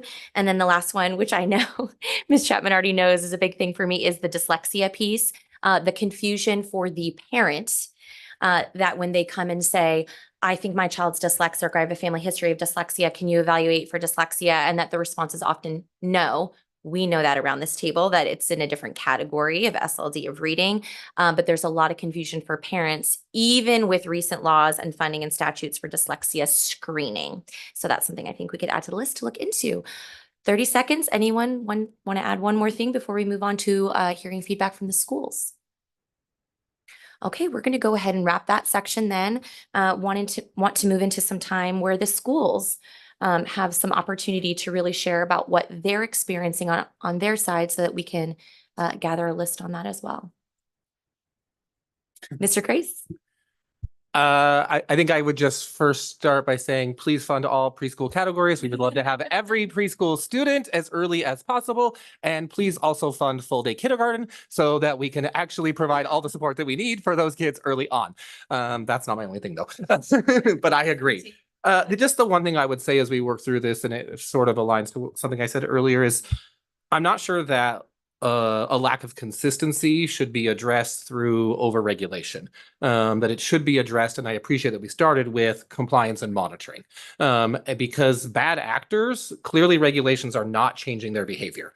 And so more regulations, they're just going to continue to ignore. So I think we have to be able to address that side of it, because people who are following the rules, are doing things well, then get more regulations put on top of them that they didn't need. And so I know there's a balance there and that piece. I think it'll be interesting as we look, and I think that we should dive deeper into the complaints that have been filed, how many were actually filed, how many were resolved through early resolution, how many were just dropped. But I think keeping in mind that early resolution isn't a bad thing, and that the school learned something from that process. And that's why both parties said, you know what, yes, let's move forward. I've never been in a situation where like somebody files a complaint that says you didn't do an evaluation. I go, oh, okay, let's start the evaluation, and the complaint is just withdrawn. It's always been a mutual agreement of, okay, we're going to dismiss this because my issue is resolved and I want to be able to move forward. So I don't want to think of those as bad things. But what I would love to see more of is, so there was a complaint, there was a resolution, whether it was formal or informal. How can others learn from that? How can that be more transparent about what was the issue? How did we fix the issue? How do we prevent the issue in the future? To, again, just make sure that everybody knows this is what we're supposed to be doing and this is how we do it. Thank you. And I just want to apologize really quickly. I think I have neglected to glance over to our members that are online. So please use the raise hand. I just was like, oh my goodness, have they been using the raise hand? I'm not sure. Miss Testa. No, we haven't raised our hands yet, as far as I can tell, but thank you. No, I agree to all those points. I also just thought I'd share a little information with the committee from a school psychology perspective about some perhaps issues that also might impact our discussion on timelines as they relate to special education evaluations, which we were talking about today. So just so the committee is aware, the National Association of School Psychologists, or NASP, recommends a school psychology staffing ratio of 1 psychologist to every 500 students. And in Arizona right now, our ratios are more like 1 school psychologist to over 1,300 students. Sometimes psychologists are assigned to multiple schools and they're only there 1 or 2 days a week. And there are a host of other limitations that can impact some of those timelines. And then in addition to that, school psychologists spend about 60% of their time on average in assessment-related practices, but there are other roles that the psychologists are serving as well. And of course, there's a team involved in that evaluation process, so there are other team members as part of that team as well. So I just wanted the committee to be a bit aware of those factors, so that, as we kind of already discussed, of course, we want to complete evaluations in the most timely and effective manner possible, but there are some staff straining issues and resource difficulties that might impact some of those timelines as well. Thank you so much, Ms. Tessa. And I will keep looking up that way, so do not be afraid to put your raise hand up. Anyone else? I think it's been talked about. Oh, sorry. You're fine. Okay, sorry. I appreciate Dr. Testa's comments about the shortage of school psychologists, because it was on my list to bring up, but she did it, and school psychologists as well as other related service providers, as she alluded to. And it is a big issue, and it's impacting some districts more than others. Obviously, there's a district down south that's, last I heard, short about 19 of their 50 FTE positions. So their school psychologists are running around just trying to stay in compliance with timelines, and it's very, very difficult and challenging on them. So just be mindful of that. The summer break issue we've talked before, and I think Member Jefferson in our last meeting mentioned that he gets feedback from parents of school psychologists or school teams saying, we don't want to start it right now because we have this timeline coming up. And I don't dismiss that as something that happens, and it shouldn't happen, and it should definitely never be written in a PWN. We're not going to start this. And if you get that from Gilbert, David, please just give me a call. But it shouldn't be written in a PWN that we're not going to start it because it's April or May or whatever the case may be. But it is a legitimate issue that I think we can work around and try to find some solutions to, whether we convert timelines to school days and that sort of thing. One other bigger issue, and we've talked about the changing practices and research-based things over 20 years. And something that's definitely emerged in that time period is the notion that special education isn't the solution for everything, and that we should be implementing tiered supports as soon as a problem becomes, or as soon as an issue becomes, we're aware of it, to try to ameliorate that difficulty before moving into evaluating and determining eligibility for special education. And the lawyer's about to yell at me that we can't delay evaluations to implement interventions. And I understand that we can't delay evaluations for suspected disabilities. But what we can do is implement those interventions to see if we can alleviate all the stressors and put that disability or that issue to rest without going through evaluations and putting them on an IEP and identifying them as the student with a disability. And I think that's important that we implement those tiered supports. One last thing I will say, into Member Glass's point about parents coming to us with evaluations from outside providers indicating that they have autism. I'm not going to mention names, obviously, but there are a number of developmental pediatricians or neuropsychologists who will identify anyone who walks in their office with certain disabilities, and school districts are known or know that. And so we are required by law to consider every evaluation, and we absolutely do that. We don't dismiss them out of hand, but we also have an ethical responsibility not to accept everything at face value. And we have to consider all sources of data, including information we have about the student at school. And that may contribute to that sense that the parent's like, I have this diagnosis, why aren't you taking it? But that may be the source of that. That's all I got for now. Thank you. Ms. Pearson?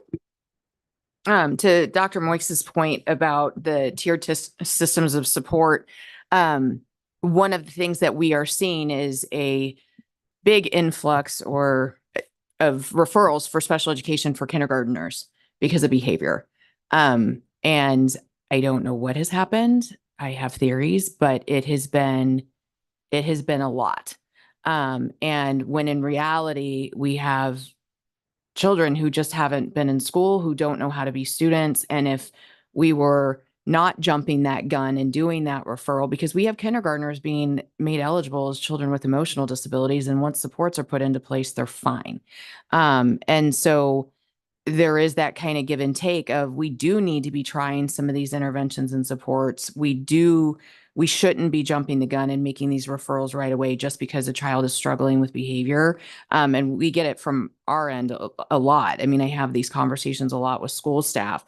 And then we also have parents that are like, put them in special ed and special ed will fix it. When in reality, what people need is just appropriate training on how to intervene with behavior, which is a whole other topic. And then to Dr. Moise's point, about the IEEs. So the law requires that we consider them if they meet district criteria. But one of the things that happens is when families go get outside evaluations of autism or whatever it happens to be, they don't have in-school observations as part of those evaluations. And under federal law, an observation of the child in the education setting is required. So when parents come in, technically, if there isn't a school observation done, we have no obligation to consider that evaluation at all. And most of them do, but that does exist. And then the other thing is when I get evaluation reports in my office, I can tell you exactly who wrote it by looking at the diagnosis page. And I know we weren't supposed to tell stories, but I'm going to tell one. I had a student who was diagnosed with autism because she wasn't making eye contact. She was blind. And so that evaluator had diagnosed that child with autism solely based on that eye contact issue when she was blind. She couldn't make eye contact. And so we do get a lot of those in. And so the other piece to the independent educational evaluations, because I know that was touched on in the presentation just a little bit ago. School districts are spending an exorbitant amount of money on independent educational evaluations. And what happens a lot of times is it doesn't give us any information that we didn't already have. There was one point with one of the districts that I work with that they had spent over $100,000 on independent educational evaluations in one semester. And the only way districts are able to not fund those is to sue parents, and districts don't want to do that. But if there is the possibility that we can look at setting some reasonable cost criteria. I had somebody call me the other day, and it's an $8,000 independent educational evaluation.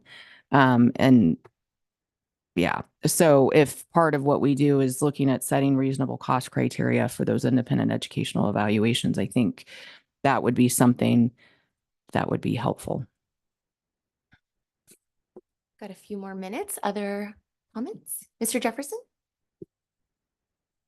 I had a couple of things that just swirled around in my mind because I do think there's a difference between a clinical evaluation and an evaluation that's really honing in on schools. And I think we had talked during the last meeting. I did some research and I'll probably send over to Sean. North Carolina, to address that issue, developed a one pager that says if you're looking at OHI, these are things you actually need to be doing. And every single one of them says you have to do a classroom observation, but they really broke it down by if you're assessing for this category of eligibility, that's what they came up with. And where I think that might be relevant for us as part of this process, it was a good high level guide for a psychologist. It didn't say you have to do this assessment or that assessment, but it gave domains you should look at. That would be an excellent thing in the community. So when the parent does go to a local developmental pediatrician or neuropsychologist, we said, hey, in Arizona, this is kind of what we look at. And so if I'm going to get this evaluation from you to be able to support my child, can you do these same things? Because it should probably look the same. So I just want to throw that out there, and I'll just send it over to Sean. You can disseminate to the group for just, I don't know, brainstorming. And then the other piece I'm going to say on the IEE piece, I'm sure there are IEEs that come back that don't glean information. That's not generally my experience. I was in a meeting recently, and the evaluator who did the IEE actually came to some very similar conclusions that the school psychologist came to. They had different tools and different instruments to dig a little deeper into some of the areas of deficit, and it really came back with, yes, the higher level picture is the same, but here's some other things we want to look at. And the team was able to do something with that information. I don't know that in my experience, we always come back with like, what do we do with this information?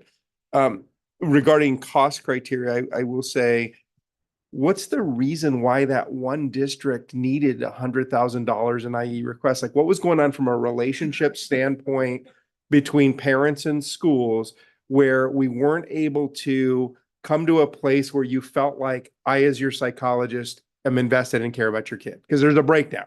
If parents are saying, hey, I disagree with this evaluation, I have confidence in what you did, and I want another opinion, I just wonder, is there an opportunity for us to build those bridges? Is there an opportunity for us to look at the school site, how do we develop a culture where that principal has an open door and is getting to know the population of parents in their school? They're getting to know the parents of students with disabilities. They're having donuts. They're building the relationships so that when you have a concern in your engagement with my psychologist, you're able to go to that administrator and work through it. I see parents all the time who didn't have a great start with the school. That's why they're finding an advocate, because their relationship is damaged, and we work through it. I attend 300 plus IEP meetings a year, a lot of evaluation meetings. I see a lot of great evaluations. I've had my own children evaluated by public schools, and I didn't feel like I needed an IE because they answered the questions that I had. They did a good job of being able to dig deep to tell me, like, what are the needs and what are the implications. So I would just, that only thing I throw on the other side of it is, like, I think there's an opportunity for us all to build that collaboration. And to me, if I'm a district leader and I'm having that many requests, I'm wondering, like, where's the relationships and what's going on? Because at some point something's not working. We have hit our 15 minutes, but did you want, okay, nice kind of final thought, Yeah, and then we'll wrap. Just on that topic, myself, Tina, Heather, we did a lot of work with the Councils for Exceptional Children to analyze this issue. And I'll tell you why districts spend $100,000, because it's cheaper than the alternative. And that's the only reason. It's not because their evaluation isn't good. It's not because the request isn't valid. It's because our only avenue to say no is to file due process. And that's going to cost me tens, if not hundreds of thousands of dollars for one case. So I'm always going to say yes to the IEE because I don't have an alternative. What I would love to look at those is how many of those IEEs resulted in something different, resulted in a different outcome for the child, resulted in a different path, because they're not for the most part. And so I had a situation in one of my previous school districts where a parent requested an IEE. I said, yes, great. The evaluator said, we cannot come to your school for 8 months to do an observation. I said, hey, parent, you probably want to select a different evaluator. They don't meet our criteria. That parent filed a state complaint against me because I said, please pick a different evaluator who meets the criteria. And I was found to be in non-compliance because I didn't file due process. I was just following the established guidance that we had of what meets criteria. And my only avenue to say, hey, this isn't a good evaluator to select because they're not available right now, was to sue you. And I'm not going to do that. Thank you so much. Thank you, everyone. There's so much to this issue, and there's I think a lot of additional issues that we've kind of addressed that we, may or may not be able to address in future meetings, but that's why we're taking them all down, because that's certainly our intent, our hope, and our desire. Director Ross, I think we're going to move on to our final kind of part of the conversation that we talked about within part 4.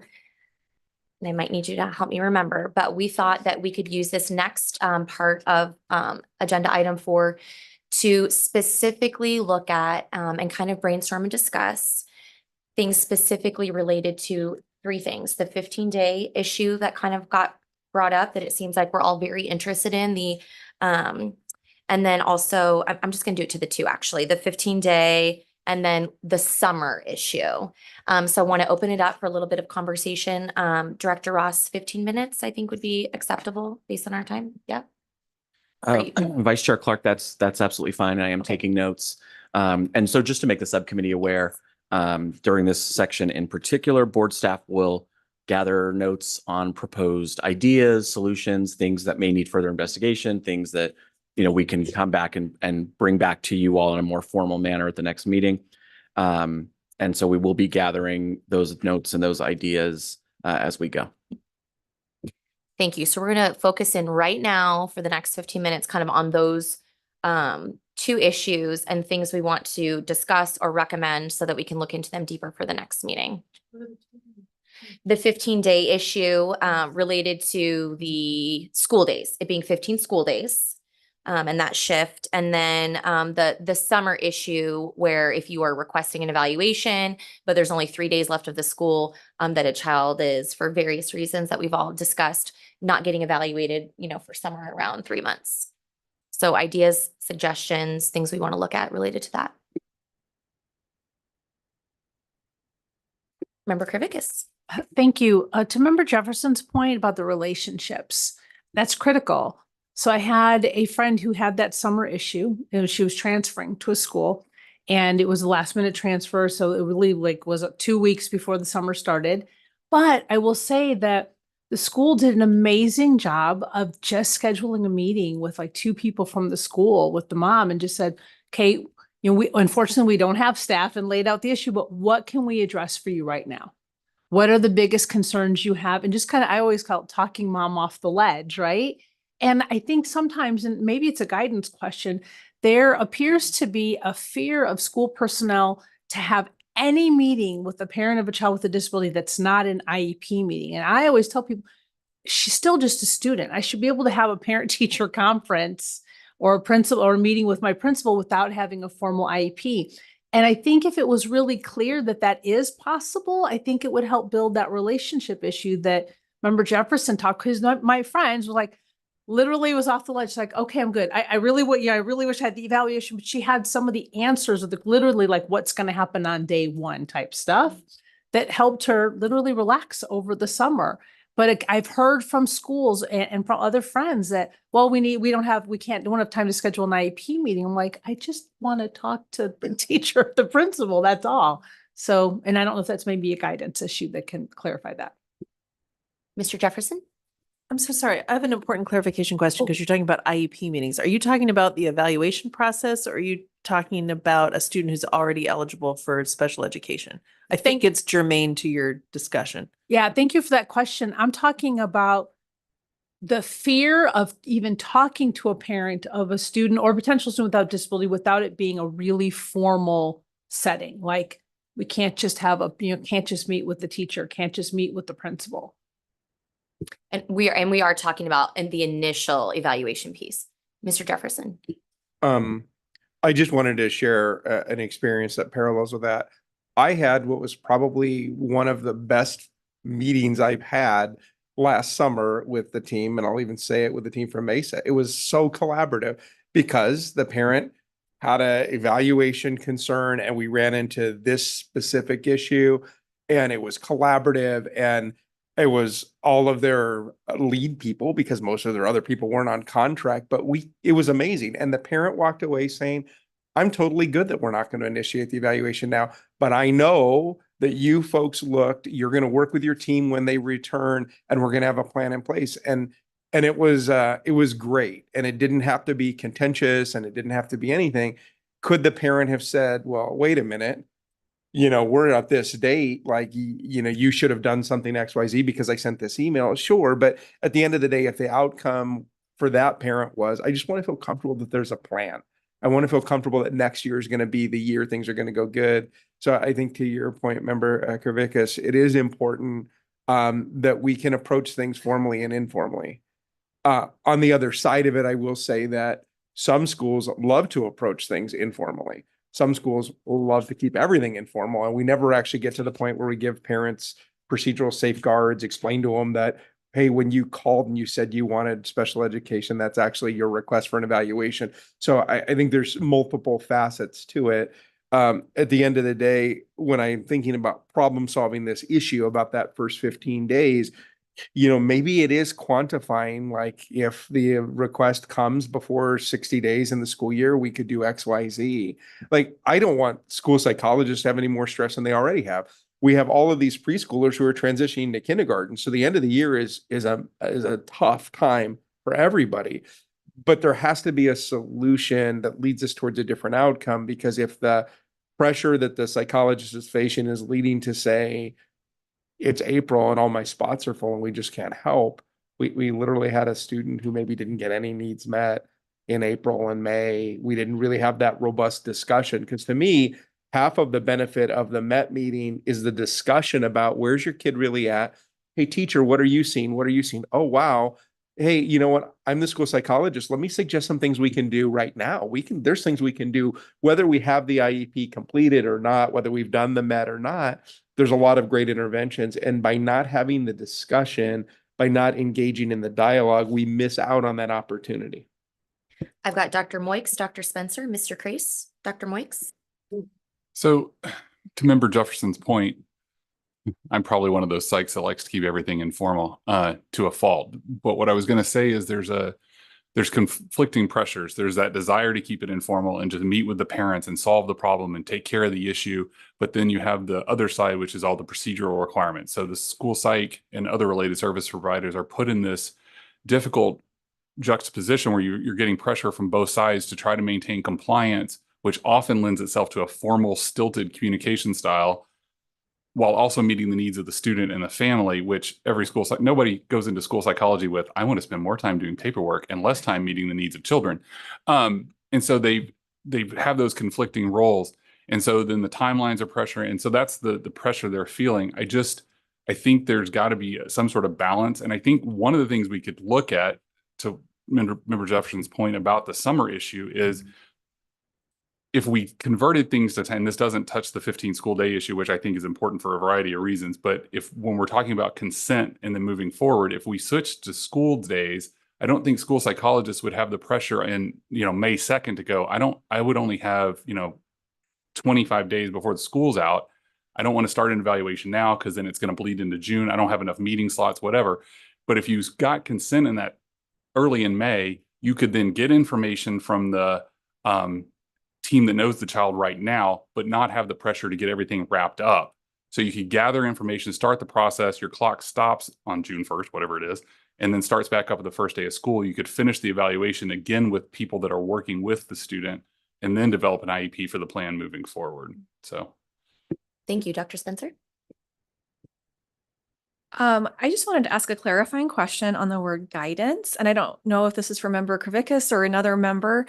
Kind of what I'm hearing is maybe like a dear colleague letter that sometimes we see come out of Department of Ed. So it's not a law or a statute, but it's kind of a best practices guide document. And I'm wondering, what are the options in Arizona that if this committee comes up with some recommendations that might fall more under best practice rather than a statute change, maybe?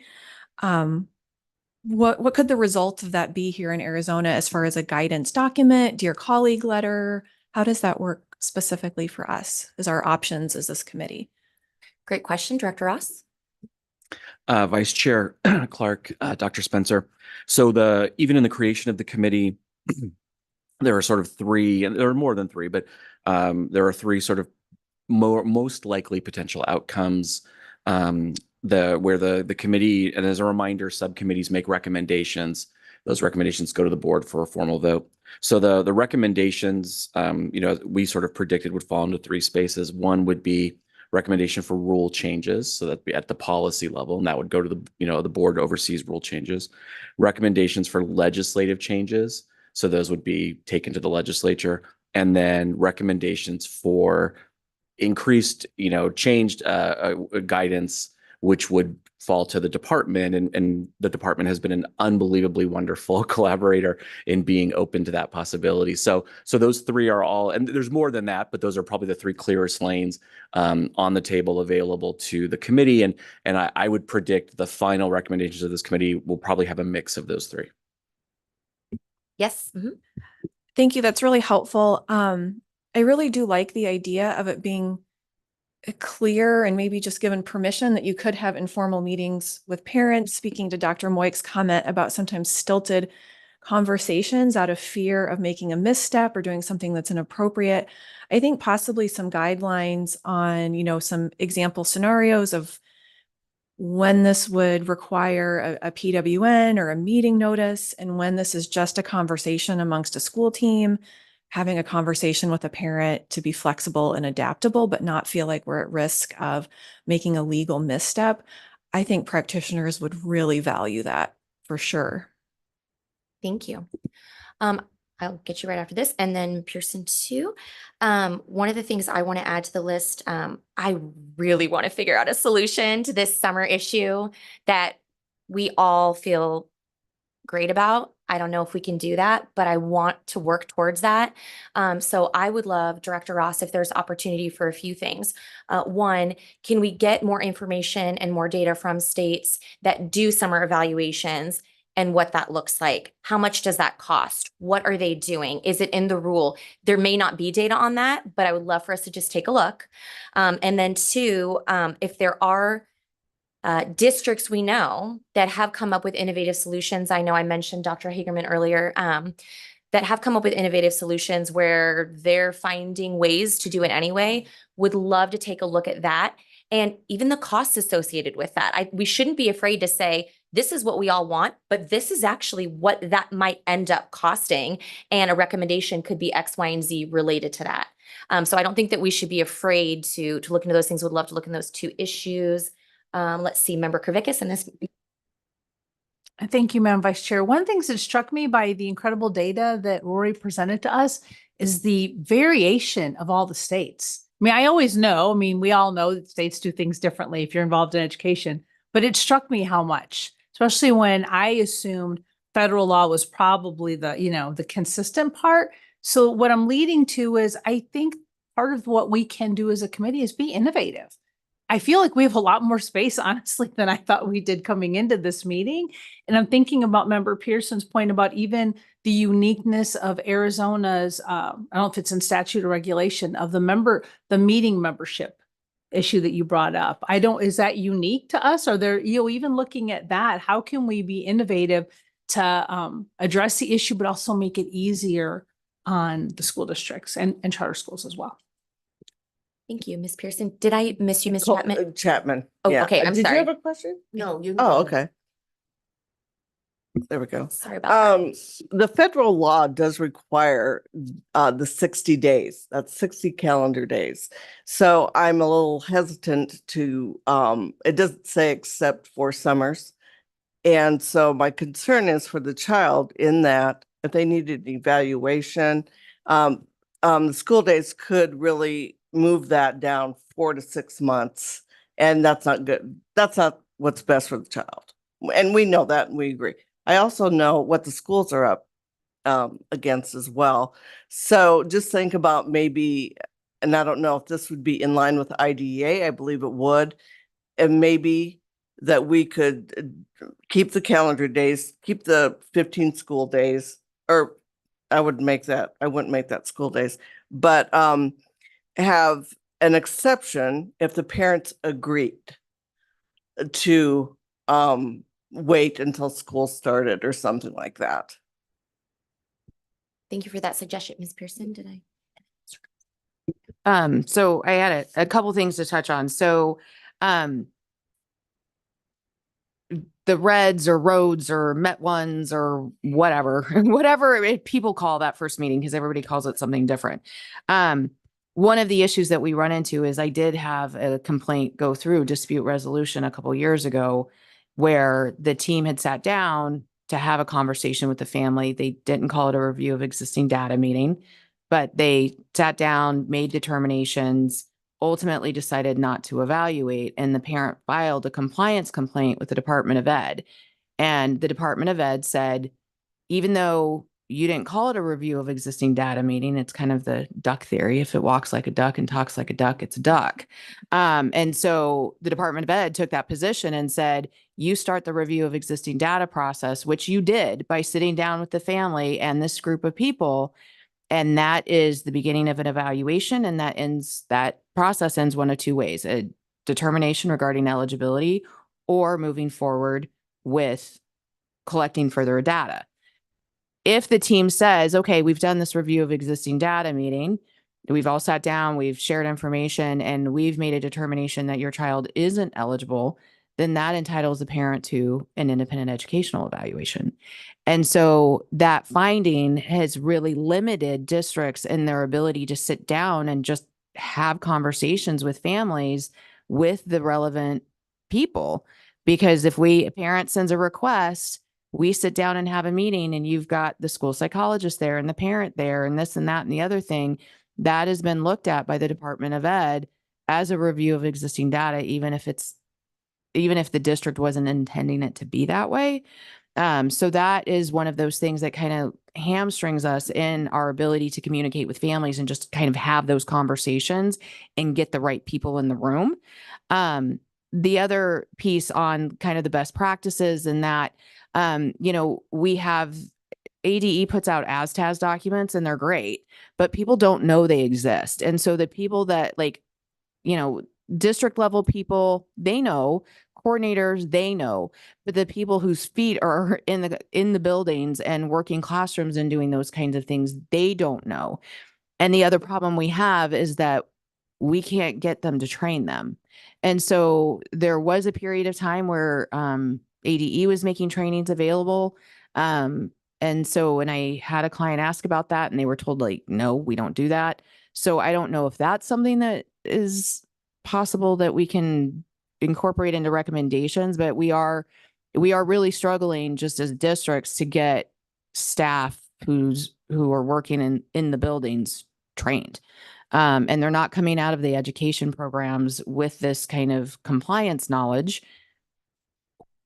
if they're even coming out of education programs, because we have a lot of teachers that are doing kind of those alternative path to certifications, and they definitely don't have that compliance knowledge. And then to your point about the federal statutes saying it's 60 calendar days from date of parent consent, you have 60 days to get that done. And that 60-day ends when there is an eligibility determination. That was why when we were looking at those administrative code rules that we did that 15 days. Because that did give us the ability where if the parent was requesting an evaluation the last week of school or the last 2 weeks of school, we had some time to get started in the following school year. Like we had like a week, but that gave us time to do that. So that way we could stay in compliance with that 60-day calendar day timeline. And going to school days, I agree with you too. If we did 60 school days, that's a long time. I mean, if we were going to look at school days, we would have to look at shrinking that time down where it would be like 30 school days or whatever 2 months would be. I don't know, 40, 45. So yeah, with respect to that, I mean, that was one of the things that we did take into consideration when that rule was getting changed. So, and then on summer eval teams. So Arizona statute says IEP team has to be part of the MET team. It's in the definition in the 15761. And so if there is a way that you could, if we're looking at doing summer eval teams, that there is a way that for summer eval teams that it doesn't have to be a teacher of the child or someone who could be a teacher of the child that could capture that, because some districts do have summer eval teams, some don't.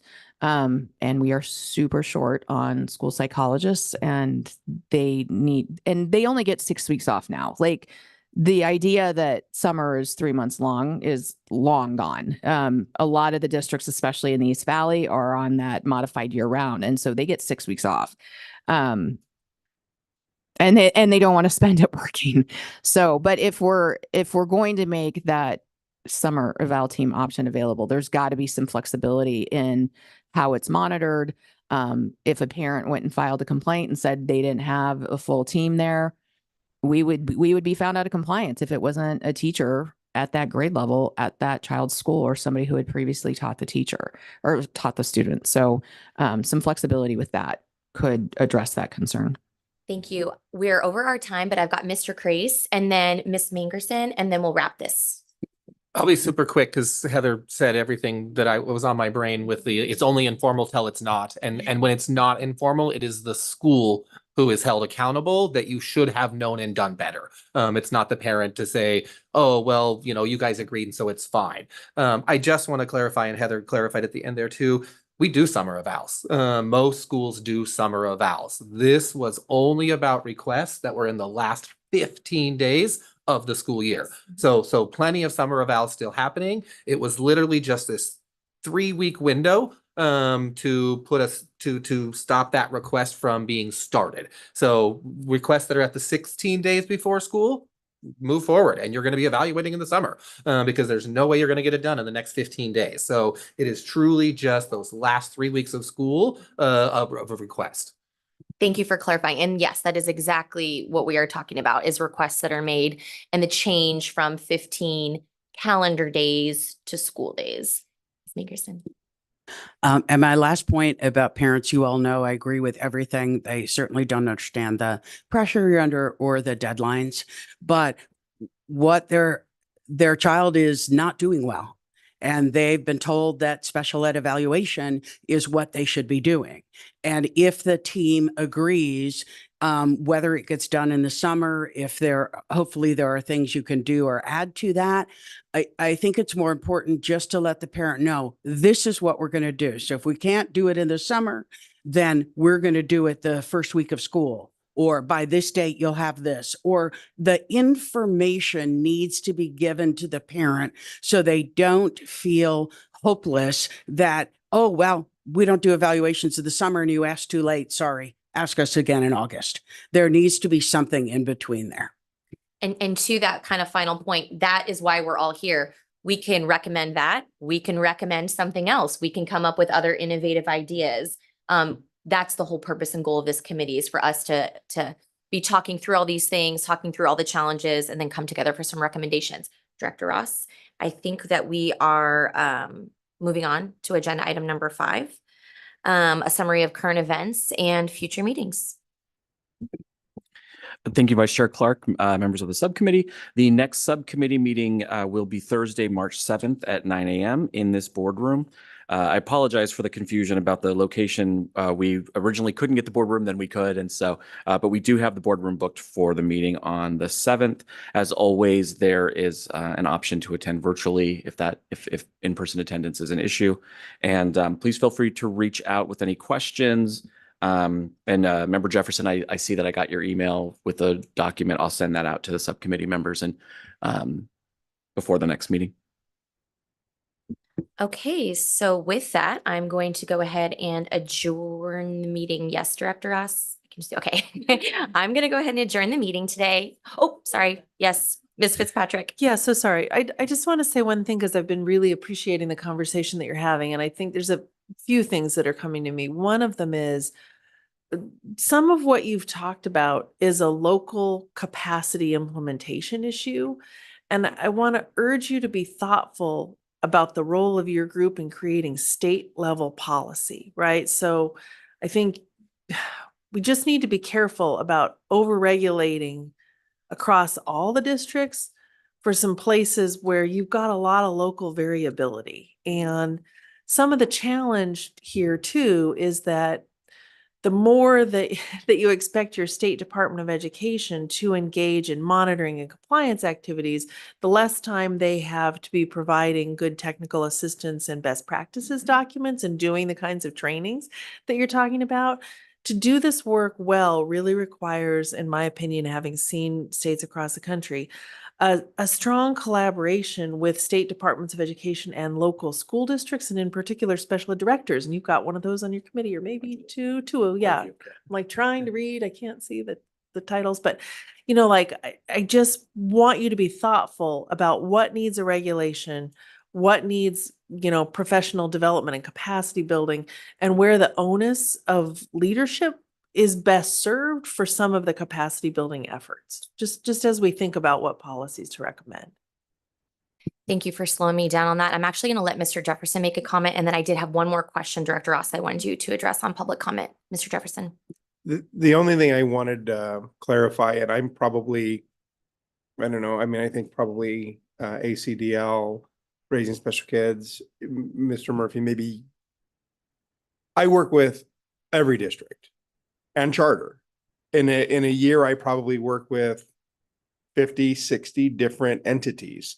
So as we're discussing these issues, make no mistake, this is not an isolated, this one school over here.